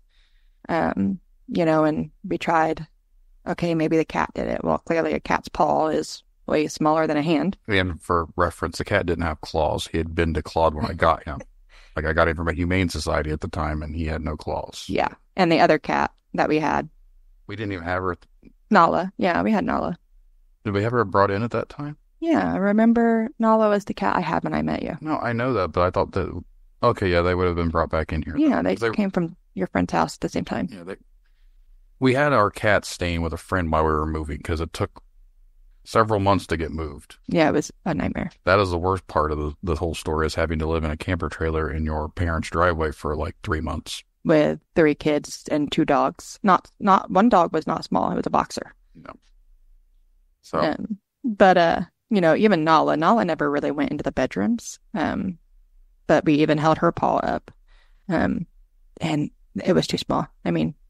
The spacing between them would have been, like you had your fingers spread wide open. Yeah, it was very wide. I have huge hands. I'm a large person. And the spacing between the fingers has to have been several inches. So I think there's almost like a 6-inch space from the one to the outside. To the end one. Yeah, it was big. And of course, what, how, why, where. The number 3 is always significant when you hear things like this too, because when you look into paranormal activity stuff, when people talk about demonic stuff and people say they get scratched, it always seems to be in 3s. Yeah. Yeah, and our older daughter wasn't having any issues. She wasn't hearing anything. She wasn't seeing anything. So it's almost like, she had exited that age where they're susceptible to it. And our daughter is that age where the activity was starting for you originally with. Yeah. Yeah. Minus, the levitating. The oldest one was younger for that. But yeah, the seeing things and mentioning them and things like that. It was roughly the same age. And, after that, you kind of did your little whatever's here needs to leave kind of thing around the house. And I threatened it and taunted it. yeah, I'll say it wasn't very professional per se. But, she slept in our room because we were paranoid. And for the people who are like, oh my gosh, you left your other daughter in there. She wasn't having any issues. She wasn't experiencing anything. There was nothing happening for her. So obviously had anything happened with her, we would have okay, you can come slumber party in our room too. But here's the other thing. We had 3 kids. They're all right beside each other. All of our rooms basically touch each other. None of the other ones ever said anything. They were never afraid. They never had any feelings. And for the most part, I've never once had a weird feeling except for that one time I was in here painting before we began. And the dog was growling at a creaky board in the living room, staring at nothing but growling constantly. Mm-hmm. Yeah. Yeah. Oh, Mr. Poop. Yeah. Rest in peace, Mr. Poop. Yeah. So she slept in our room basically for the next several years. Well, it was up until Declan had been born. Yeah, but she still kind of slept in there a little bit. I mean, shoot, she still comes in there. Yeah. And he's 3. Yeah, he sleeps in the room now, too. Yeah, and he's now in our room. Which we'll get to that here in a minute. Because it seems to just keep... Yeah, it never stops. Yeah. Never stops. So basically, after I went through the house and I threatened this thing, told it it didn't need to be here, it had to go away, it's not welcome, and then I used specific religious vibe things and sayings to it, and I took whatever means I thought I could. I thought, again, because I hadn't experienced anything, I hadn't noticed anything, I thought maybe we were past that. Yeah, and I don't think we're ever going to get past that. I don't even remember. I'd probably been about a year ago. We have our tooth incident. We'll get to that in a minute. There is a lot more that happens right after this. Her imaginary friend. Oh, Chloe. Oh, okay. So you're looking at me like I'm crazy. Well, my brain, mom brain. Yeah, so she started, she was a quote unquote only child in the sense of close to her age. Her siblings were older. They would leave every other weekend to go to their dad's house. So she learned to play alone because she had to. But then we started noticing that she was playing alone, but acting like somebody was there with her and talking like she's talking to somebody and making us leave a spot open on the couch and making us put a spot at the table and all of these things, which at first it's oh, okay, she has an imaginary friend, whatever. And I'm instantly creeped out because they creep me out in general. And I remember having an imaginary friend, but... What if it wasn't an imaginary friend? That's the thing. I remember, the house when we were little was also... We had a little boy who lived under our stairs. So, and my sisters, I have 3 sisters, so they all kind of know about that one. He would play tricks and do silly stuff. But you literally just said in the beginning that you don't believe in this. I don't. Because I still, in my mind, to convince myself, it had to have been one of my sisters. Now, the little boy, I remember we used to run down the stairs to try not to get touched. Because, that eerie, oh my gosh, somebody's going to grab my foot feeling when you're running down a set of open stairs. That was that. That was that feeling. But he would, dump milk, and then we would get in trouble. And we're we didn't do it. So, in my mind, I'm still saying my little sister did it because she was a little sneaky thing. And always throwing the to blame get everybody in trouble. Yeah. So, but, so that was my imaginary friend that me and my sisters still to this day are he was not imaginary. He wore a baseball cap and blue jeans and a t-shirt, and he lived underneath the stairs. Where did our daughter's imaginary friend live? Which time? Under our son's bed. Well, Or under the house first. it was. Yeah, first it was under her floor. It was under her floor, and then the joke was because I made reference. Yeah, after that, she lived underneath his bed because he's a big chicken. Yeah, so I made a joke about it because at the time we were just thinking it's an imaginary friend. Right, yeah. And he was creeped out by it. Yeah, well, I mean, he's creeped out by A lot of things. most everything. God bless his soul. But, No, he, as Yeah, a joke, we said that the imaginary friend lives under his bed, and she ran with it. yeah. I mean, because, everybody giggles to But- make Bubby scared. The original thing was when we asked where she's from, she said she lived under the floor. Right, yeah. And, the way our house obviously is, which obviously you know, but they don't. We have a basement on half of the house and then a crawl space Where the bedrooms are. on the other half, yeah, where the bedrooms and bathroom and stuff like that are. So yeah, when you're like, oh, well, just trying to get a feel for where this friend came from, well, where does she live at? Under my floor. Oh, okay. What's her name? Chloe. And she was obsessed with Bluey at the time, still is really, but I'm like, oh, Chloe's the Dalmatian. It's not, yeah, that's where she got that name from. Not a And big then deal. We left it alone for a while. And then for some reason she kept talking about it again, and I decided to ask her, what is Chloe? Like, what does Chloe look like? Yeah, who is she? What she look like? Like, oh, she's a ghost. Well, she said she's purple. Well, yeah, so she told me she's a ghost, tells you she's purple. No, she said to me she was a ghost. Okay, yeah, and why is she purple? Yeah. She's dead. She said she's purple. I said, why is she purple? She's like, because she's a ghost. Yeah. I was like, she's what do you dead. mean? She's like, she's dead. Yeah, and we're like, hang on. You said she's what?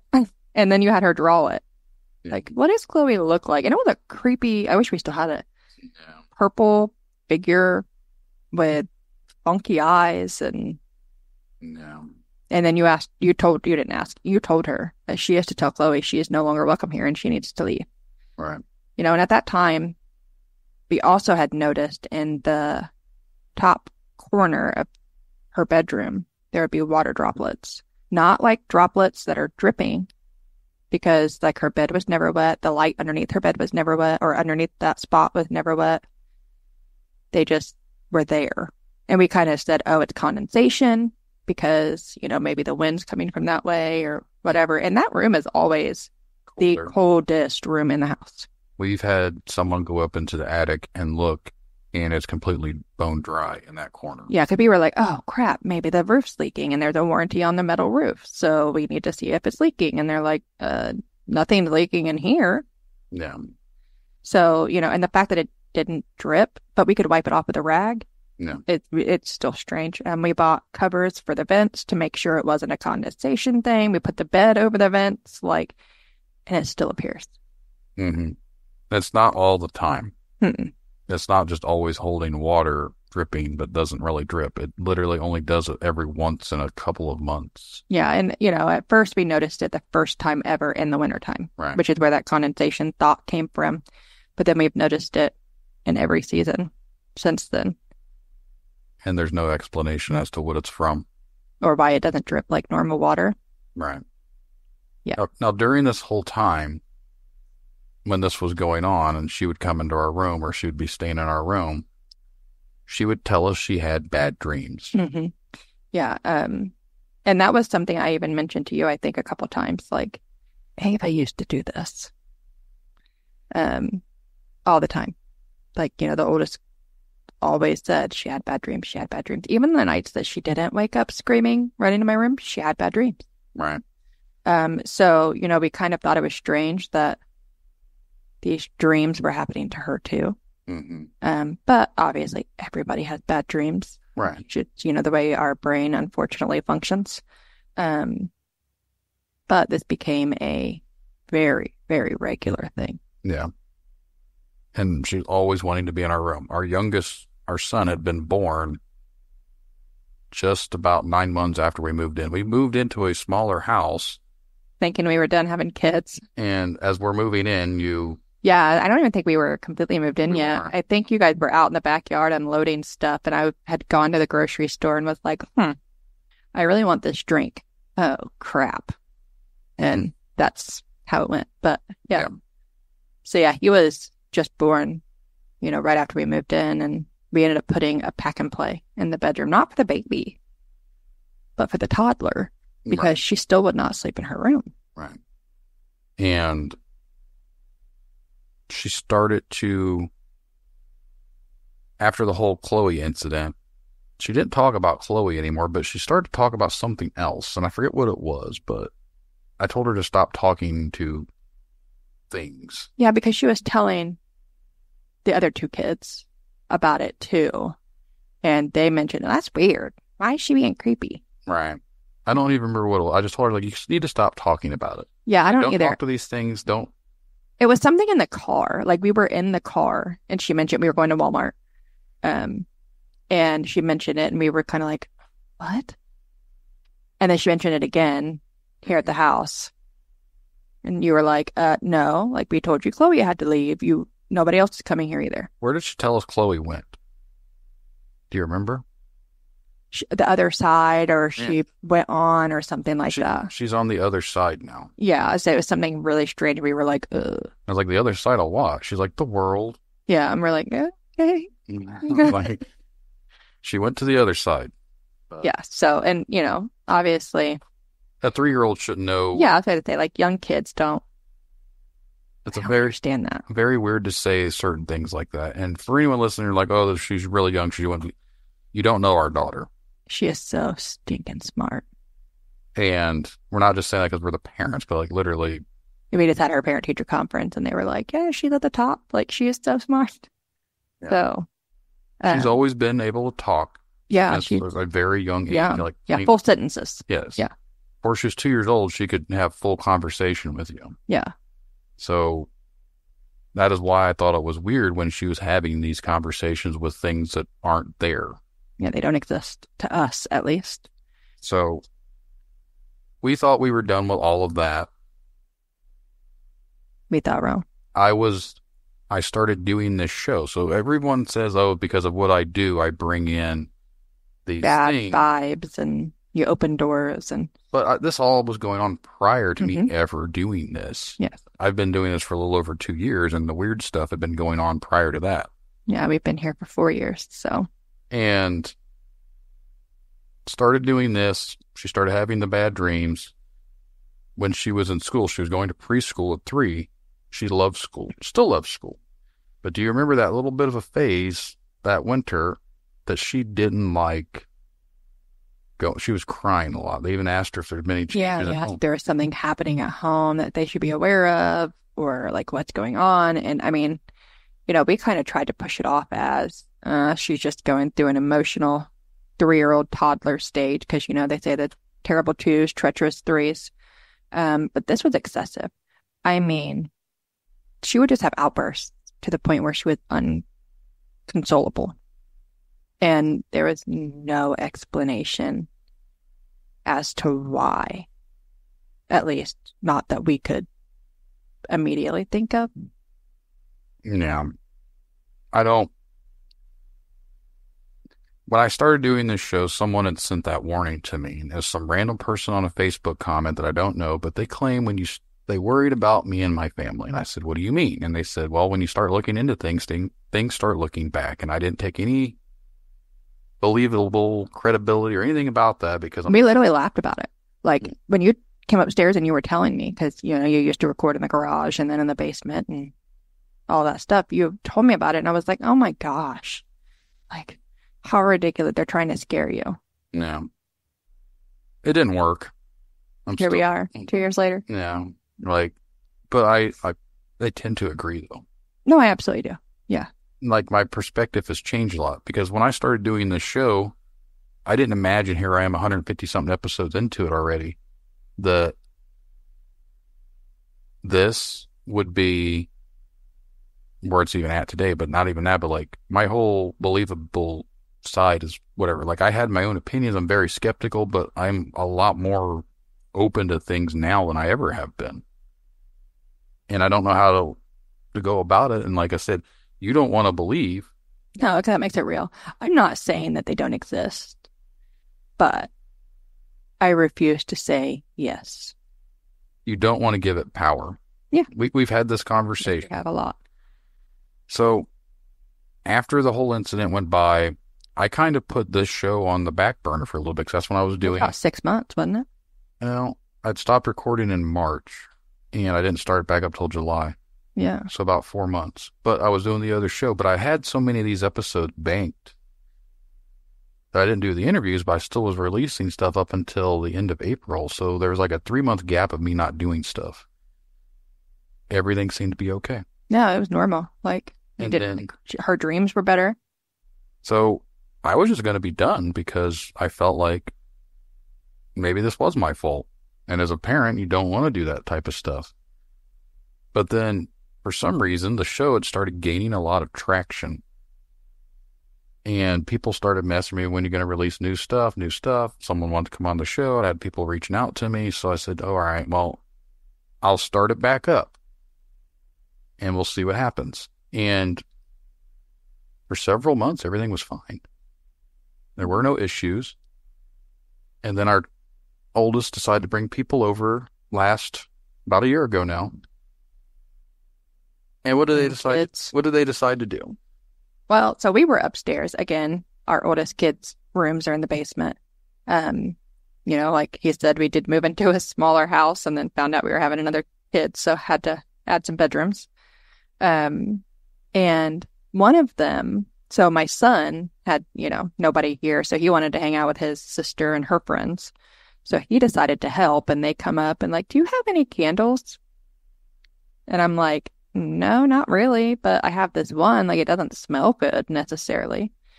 Because I thought they wanted candles to make the basement smell better. And anybody who has teenagers will understand where my thought process came from there. Teenagers stink. And we had 4 of them downstairs. So I was like, yeah, here's this candle, like whatever. And, you said, I hope they're not doing anything stupid. I said, they better not be doing a friggin' seance, was my exact word. Oh, okay. Well, again, anything stupid. And I was like, oh no, they wouldn't do that. And within 2 minutes, you hear screeching. I mean, these girls I'm not even sure if my son wasn't included in that high-pitched squeal. I'm sure he was. High-pitched screams. And then, people running up the stairs. And no, they didn't run up. He did. He ran upstairs. Yeah. But yeah, he came. I knew he came upstairs. And they're like, oh my God, we had this. And Brandon goes downstairs and was like, what are you doing? And they're like, well, we were making a Ouija board and we had these pencils and the candles and da-da-da-da-da. And they moved. And then Brandon, of course, lit into them about how stupid that was and, the dangers of doing a Ouija board and what it could open and things like that. And, of course, that scared them. Bless those 2 girls' hearts. They've never been back. So, afterwards, they're like, oh, no. We blew on it. Yeah, that's actually what happened. We blew the pencils. It didn't actually move. And I told them it didn't matter what you blew it or not. It's like you're still doing something you shouldn't have been doing, and you're going to open a doorway, and these things will follow you for the rest of your life. So you're going to be haunted forever by these demons that you're bringing over to this side. And they said, yeah, we ain't never coming back. Have a good day. Goodbye. I said, that's fine. Take them to your house. Yeah. I don't want them here. Yeah. So, yeah, that was jokingly, we were like, we should have went and messed with the breaker and like really got him. But after that happened, it was probably another month or so later. We're getting around November. And then stuff started to happen again. And it was not stuff that I thought was anything house related at first, because you remember when we saw the thing out in the field. Mm-hmm.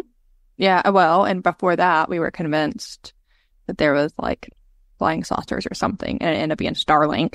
No, that was when Elon. That was when we first moved in. Yeah, well, still something out back. Yeah, and then the light that randomly floated out in the field. Out past, yeah. The orange light. Mm-hmm. And I've criticized people on this show, not like a guest, but I've made references to people I don't understand. Like, we all have phones. Everybody walks around with a phone, which has a camera on it in their pocket. Why are we not taking a picture? You say you see it, take a picture. What the hell did we do? We stood out there and stared. And watched it. Never once thought about recording. We watched it. It was almost like, and I even actually joked about this when, I talked about it with one of my sisters. I was like, it was almost like we were 2 engaged in it to even think about anything other than what the frick is that thing? Yeah. Because, again, my first thought process is when I see things, I got to document it. And I yelled for you guys to come outside. And we did. Yeah, we all saw it. But and then it was just gone. I mean, literally, it was there. We're staring at it. We're like trying to figure out where that could be, like what could have possibly made it happen. And then it was gone. It like slowly moved up and then diminished. It looked like a flare, but flares wouldn't have went up. Like it was hovering in the same Well, spot. they do go up first and then. Yeah, but it would have been in the same spot for a while. We watched it for like 5 to 10 minutes, and then it moved over and up just a little bit and then just disappeared. No, it's just gone. So I thought it was a flare. If for intense purposes or whatever, I was always going to say it's just a flare because that's me being skeptical about anything else. But I don't really think it was a flare. Yeah, well, and we even asked, your parents who don't live too far from here, have you seen anything like straight? And they're, of course, no. Yeah. Well, that started off some of the weirdness because a couple weeks later, our youngest, all of a sudden, who has slept in his own room the entire basically his whole life of 2.5 years of his life, he stayed in his room. He starts screaming and wants to come in our room because of what? Ghosts. And if anyone knows this child, he's the complete opposite of our daughter. She could talk in complete sentences. He barely spoke. He's just learning to speak now at 3 years old. And of all words for him to say, ghost is a very, very weird one because we don't watch anything with ghosts with him. He doesn't watch anything like that. Like he was a huge, I don't know. So for me, he's very easily scared by even shows that are sounding like they might be scary, even the cartoons for kids. So we never watch that kind of stuff around him. Yeah. So for him to say ghost was just odd. Weird. Yeah. And then he comes in our room, lays down, and, we're getting everybody settled back in, going back to sleep. And he patting on you, Daddy, ghost, Daddy, ghost. And we're like, what? We roll over, and he's pointing and looking at the ceiling. We're like... He asked me, what is he looking at? I was like, I'm not looking. I was still laying the other way. I didn't want to look. I didn't want to see it. And so I was like, oh, it must be the shadow from the fan. Because... got to have a fan, and the fan had the light. And I covered that. And he was still, ghosts, Daddy, ghosts. And so, of course, we're like, oh my gosh. And then he asked for you to go get him milk. And you'd left the room. And this was a couple hours later. Yeah. Well, yeah. So everybody did eventually somewhat go to sleep. I say somewhat because this child never sleeps. He goes and gets milk, and he said, Daddy, ghost gone, Daddy. Now, mind you, the light and the fan that I had tried to cover, the shadows and everything were still there. Everything was still there. Everything looked the same. Nothing changed. Oh, Daddy, ghost gone. Now, I did happen to notice something, though, and I made you do it, move it. But mirror. What was on the wall? The exterior wall. The exterior wall of the house was an old mirror that I had gotten from my grandparents, and it had only been there for a couple days prior to his ghost. And then I started to correlate things please move that mirror. Yeah, because you said something about they say exterior walls having mirrors on them could, be like a portal of some sort or something. Yeah. For anyone listening, you're getting the idea now that I am the crazy dad. Yeah. I am the person that is very superstitious these days. Back in the old days, I wouldn't think of anything like this because I didn't believe in any of this stuff. But the last 17 years, I've changed my perspectives a lot because of life. Yeah, seeing things that shouldn't exist. Life changes somehow. But about a week or so after this started happening, I got home from work, and you were at work. I was before anyone had gotten home, and I noticed our dog was chewing on something. So I'm trying to see what she's eating, and she drops a tooth. So I'm like, why is she losing teeth? So I started looking at her mouth. I don't see any spots where she's missing a tooth. I checked the other dog. I don't see any spots where she would have been missing it if she was missing teeth, but it wasn't. Yeah, she was old. It wasn't. It didn't look like a dog tooth. It looked like a kid tooth. So I was like, did one of the kids lose a tooth and like the tooth fairy, quote unquote, didn't take it? Right. And yeah, and obviously you saved it until I got home. Yeah. And you were showing me. But the first thing I did, because I'm a parent and those first lost teeth, you gotta like savor that for a while. But those were still there. Like the ones that I personally had saved from our other children. Mm-hmm. Those are still exactly where, and there's still 4 of them, 2 from each of them. They're still there. So I was like, well, that's really funky. And you left it on the counter. And I was like, how about not? And I threw it in the trash because I'm like, yeah, I'm good. Yeah. And then 2 days later, I have video. I don't delete things on my phone, which you'd also think is strange. Well, it's not that I think it's strange because I don't delete a lot of things, but like when it's a video or a picture of the exact same thing 15 times in a row, you could probably just save one. Yeah, I get that. But like I take photos and recordings and I don't delete stuff. So I have all this documented. This is my own craziness way of going about things. But I recorded him, our youngest, on the couch. He'd come running out from the back room area and was saying, "Daddy, ghost, ghost." And he was pointing. "Ghost out. Daddy, ghost out." And you could tell by watching him and his mannerisms and stuff. Yeah, you sent me this video. I wasn't at home, I don't think. Yeah. You were out with friends. Yeah. All the weird stuff happens when I'm here by myself. I'm telling you.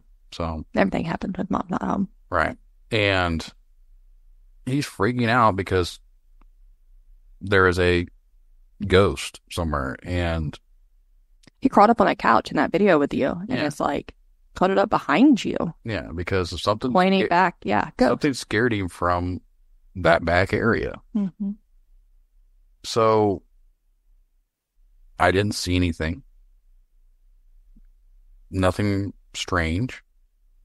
And I think it was honestly a few days before this happened is when we were coming home from the school's like winter carnival and we saw the thing floating outside out front. Another set of weird lights. And we tried to get a picture or video and nothing would show up. Well, I gave you my phone. I remember this time. I gave you the phone to record it. You hit record and then you hit record again. So you hit a bump and then you didn't really record. Then you start recording again. And by the time we start recording again, it fades out. And once we got in the driveway, it's gone. It's gone. Yeah, that's what I'm saying. Like, we tried, but it was like, we couldn't get it.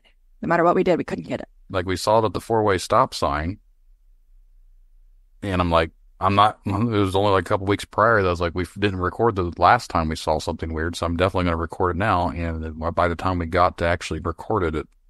It's fun. What the hell was that? I have no idea. Is that related to any of this stuff? Who knows? But right after the whole ghost incident, I honestly think it was the very next day because that happened on a Friday.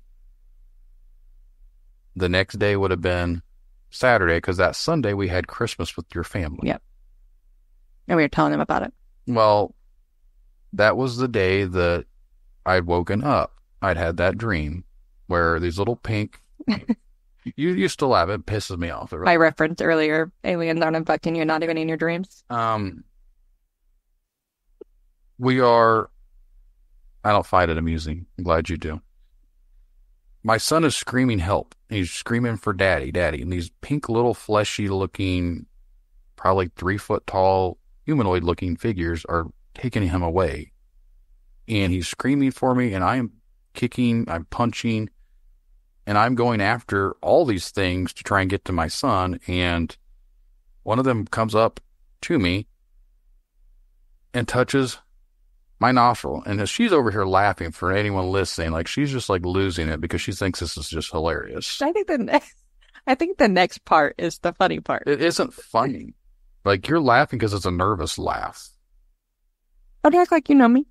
And I wake up instantly and he's not next to us. He was sleeping in our bed. He'd crawled under the covers and went to the foot of the bed. Has that ever happened before or after? That he's went under the covers? Not under the covers. Yeah, no. He's never, until just recently, started moving. Yeah, and he's picky about blankets, so he would Right. never go under our covers anyways. Right. So I had to get him out from under the covers because he's down by our feet and bring him up between us. And somehow I fell back to sleep. And then the next morning when I'd gotten up and went to the bathroom, I happened to look in the mirror. And what was on the nostril? Blood. Why is that funny to you? I don't know. Like, and you're still laughing about this. And I told her about the dream. Now, mind you, I'm not the only one who laughed. Like, No, we told my family about Your this. whole family. And my whole family is like, you're a psycho. And I said, maybe it wasn't a dream and you're all a bunch of freaking idiots. Well, maybe, but maybe if I just laugh about it, it won't be real. That's my motto. Yeah. You're also the person that shut my arm in a door before and you laugh. You've closed my hand in a window and laugh. Like, this is my Big mechanism. He was Yeah. choking at dinner. Little backstory, I used to be in EMS I had my license for 12 years in EMS and fire. And I am cackling. He's literally across the table, noticeably choking. Like, I mean, it was very clear he was choking. And I couldn't help but laugh at him. So it's a very nervous coping habit. Anytime I get hurt or she does something or if I'm apparently dying, I guess I'm screwed because the person that's been trained to save people is not going to save me because she's just going to laugh. Don't worry, people that are listening, I'll save you. But for him, I'm just going to laugh. Yeah. So they had a great laugh at my bloody nostril, but Probing of aliens up your nose. explain to me, though, how that happened. Why was I dreaming all of that? This is how I have explained it to you and how I will convince myself for the rest of my life. In your dream, they're poking you in the nose. So you used your own finger and poked yourself in the nose. And it started bleeding. The inside of my nose wasn't bloody. No, it was just the outside. But in my brain, that's how we're going to process The it. crusty blood was on the outside of my nose, on the rim of my nose. But inside my nose, there was no blood. Again, and there was no blood on your pillow or anything. Yeah. So, like, again, I have to convince myself. So we go on vacation. We come back. And I didn't even tell you this for a couple of days because I didn't want to freak you out. That and I was already kind of still mad at you over the whole laughing at my dreams. But where do we keep all of our drinks at? In the fridge in the garage. So I woke up in the middle of the night and my throat felt dry. And I went out to the garage. And as I'm coming back in. Oh, is this your little shadow figure? Yes. Yeah. Spoiler alert. Yeah, sorry. And I see about a 15-inch little shadow running down the hallway, and it ran right into our daughter's room where it's always the creepy room. And I just haul ass into her bedroom and I see nothing. She's sound asleep. This is one of the weird times that she was actually sleeping in her room. And to be honest, she's, knock on wood, Yeah, we've gotten to a good spot. she's been staying in her room without any issues, and she doesn't even want lights on. She's the only kid in our house. Kid, shoot, or yeah. Okay, you especially want a light on. I live with a bunch of chickens, and my daughter is the only one that is not afraid of the dark. Listen, if any of you have ever watched the movie Tooth Fairy, you understand It's my not fear. Tooth Fairy. Darkness Falls. It's about a tooth fairy. Darkness Falls. Yeah. Okay, listen, it's scary. But anyways, I don't get to watch a lot of scary movies because if that's the movie that scares the crap out of her, you know, I'm a huge horror fan. I don't get to... Our first date, you made me watch it, and I hid basically under the blankets 80% of that, or behind you. Yeah. But anyways, I see this shadow. I run in there. I don't find it. I don't say anything to you for a couple days. And then there's really not much going on. And then sometime in February, the oldest son starts yelling at the dog because it's eating something. Yeah.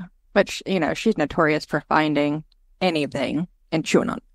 So he gets her mouth open and a tooth falls out. And I go pick up the tooth. I'm like, oh, there's that tooth again. And then you're just literally sitting in the chair and I could see the color of your face completely like disappear, which for anyone that has ever seen you, you're not very colorful. You're pretty pasty. Yeah. Yeah. So Well, I remember I felt immediately nauseous. Like, you were like, oh, look, there's that tooth again. What? Like, immediately wanted to throw up. And I said, no, I threw that tooth away. And you were like, oh, maybe you thought you did, and you didn't. Like, no, I threw the tooth away, and I took the trash out. Like, no, that tooth went in the trash. And I have photos of this tooth from when we found it in December and in February. And if you look at the photos, it is the same exact tooth because there's a little crack broke part to it, and it's identical. Literally, yeah. And it is, there's no way that it's not an animal tooth. Like, we've even showed it to other people, and they're like, yeah, that's definitely like an incisor tooth. Like, it is a small tooth. Where is these teeth, or where is this tooth coming, or how did it return? And this is where my mind starts wandering, because I was talking to my friend, which people listening on here knows, Ed. He said that there's probably a buried skull somewhere. Yeah, the dog keeps finding us. Like, it's the same tooth. So I went outside and I dug around looking for where the dog goes to see if I could find anything, and I don't see anything out there. But I was like, is there a dead baby? Like a dead little kid somewhere on this property? And that's why we keep experiencing this stuff. And that would explain why I'm seeing small little shadows, and why she's talking about this little thing, and why I'm seeing small little things trying to take our kids. Like, is there something out here like that? But then we started to have other things happening that we've had happen that I've never paid attention to until recently. But where the hell does all of our silverware go? Yeah, so I joked, I don't even think it was a couple months ago, I joked that I've never had like a full set of silverware since we've lived here. Like, when we first moved here, I bought like a buttload. And, you know, it's the forks, the spoons, and everybody, everybody loses silverware. No, like, it's just gone. It's not in the kids' rooms. It's gone. And then all of a sudden, I pulled open the drawer and there's like an abundance back in there. It's all there. Yeah. Where the hell did it come back from? Like, yeah, like, it was like as soon as we mentioned that it's gone, that we noticed that we are really low on silverware, and we talked about going and buying more, it's back. It's just boom, it's back. So I took the tooth and I went down the road and I chucked it over into the field. And I said that if it comes back again, probably just going to burn the house down. We're not really going to do that, insurance companies. So if it happens, I'm joking. But like, I don't know what to do. And I went through the house multiple times. I've tried to bless the house. I've said religious stuff. I've done all sorts of things, and I don't know what we can possibly do. We've had people supposed to come pray for the house or whatever. I don't know anything that could help.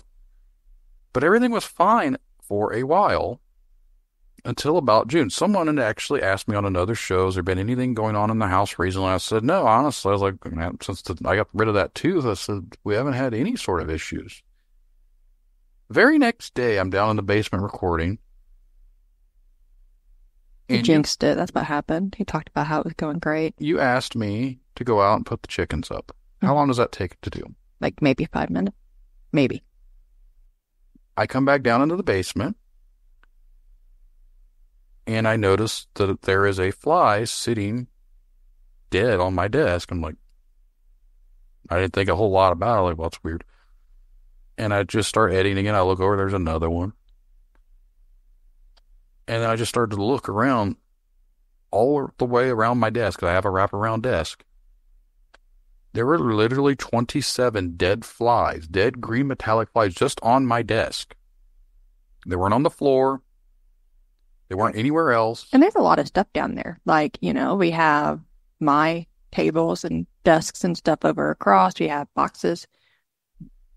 There was no flies on any of that. Now, someone could say like, oh, there's just flies or whatever. But I was just down there and I didn't notice them. But they were literally right where my hands were. And I would have noticed all those flies. Once I started seeing all of them, I kind of got weirded out because where the hell they come from? And I collected them all and I put them in a cup with a lid. And I put them out in the garage, and I am very disappointed to let everyone know that they're now. Yeah, okay. You did not take them to the garage. You said, I'm gonna put these in the garage, and you left them on the kitchen counter in the Tupperware container, and I said, this is disgusting and not gonna be on my counter, and I gave you 2 days, and then I threw it away. So my flies that I was collecting for evidence purposes, she threw away. I did, because you left them on my counter. Yeah. I've been asked by someone to go out in the fields and find the tooth so I can send it to them for DNA analysis. And they told me to take the dog because the dog's already found it twice. I was like, I'm not going out into a cornfield looking for a tooth. Well, I don't even know that I would call it a cornfield, because it's more like a nature reserve kind of thing. I don't know what you would consider. It's just overrun area. Like, it's not, it doesn't get tilled up. So yeah, it might still be out there, but I don't know. I'm never going to find it. I'm not trying to bring it back. Exactly. So I don't know of anything weird happening since that point, except for now that I'm out here in this barn.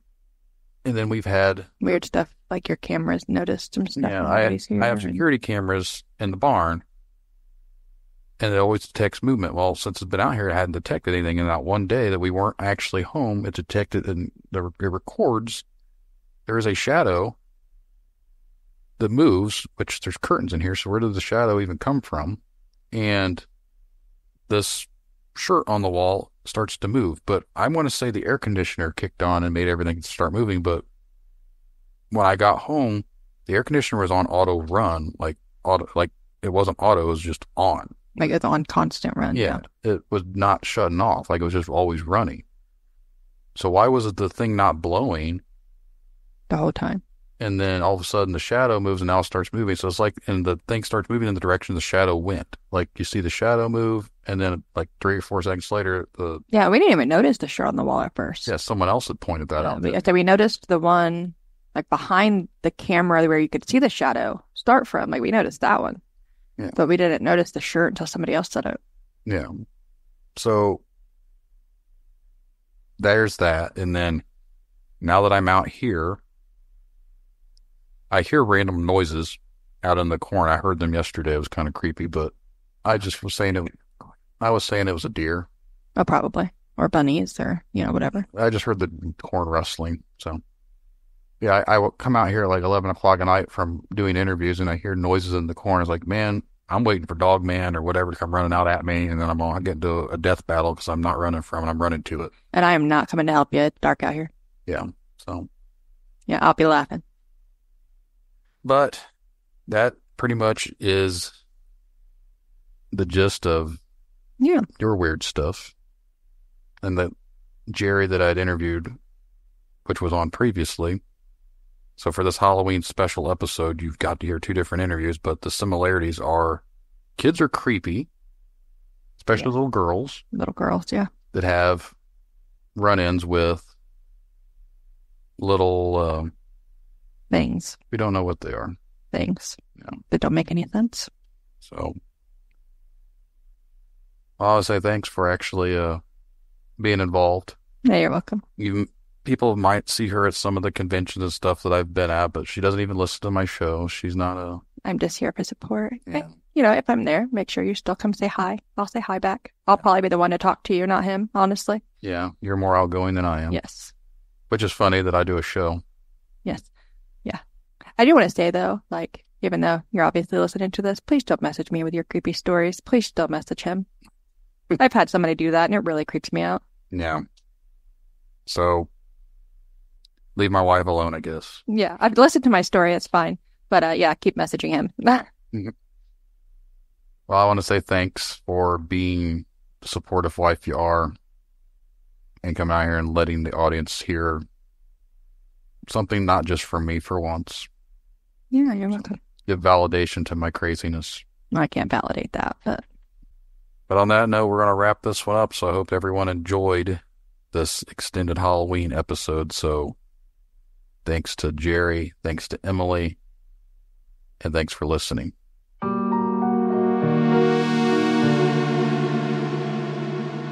And that's the show, everyone. I really hope you guys enjoyed the conversations. If you would like to be a guest on Tinfoil Tales, remember to send an email to tinfoiltalespodcast@gmail.com or go to the contact section of tinfoiltales.com. Just get your message to me. We'll get something scheduled for a future episode.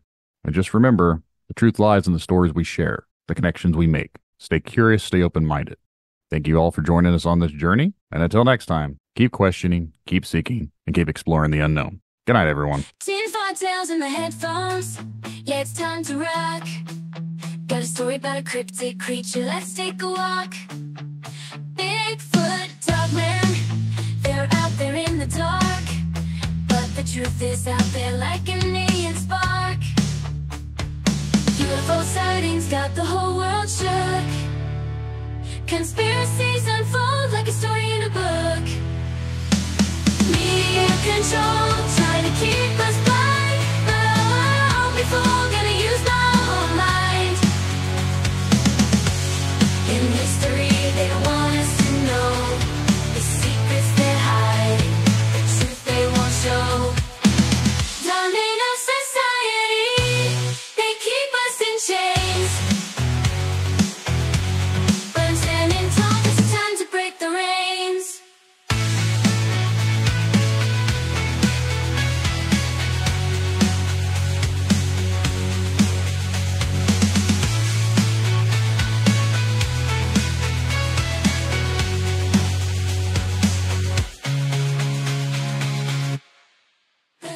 Control, trying to keep us blind. But I won't be fooled, gonna use my own mind.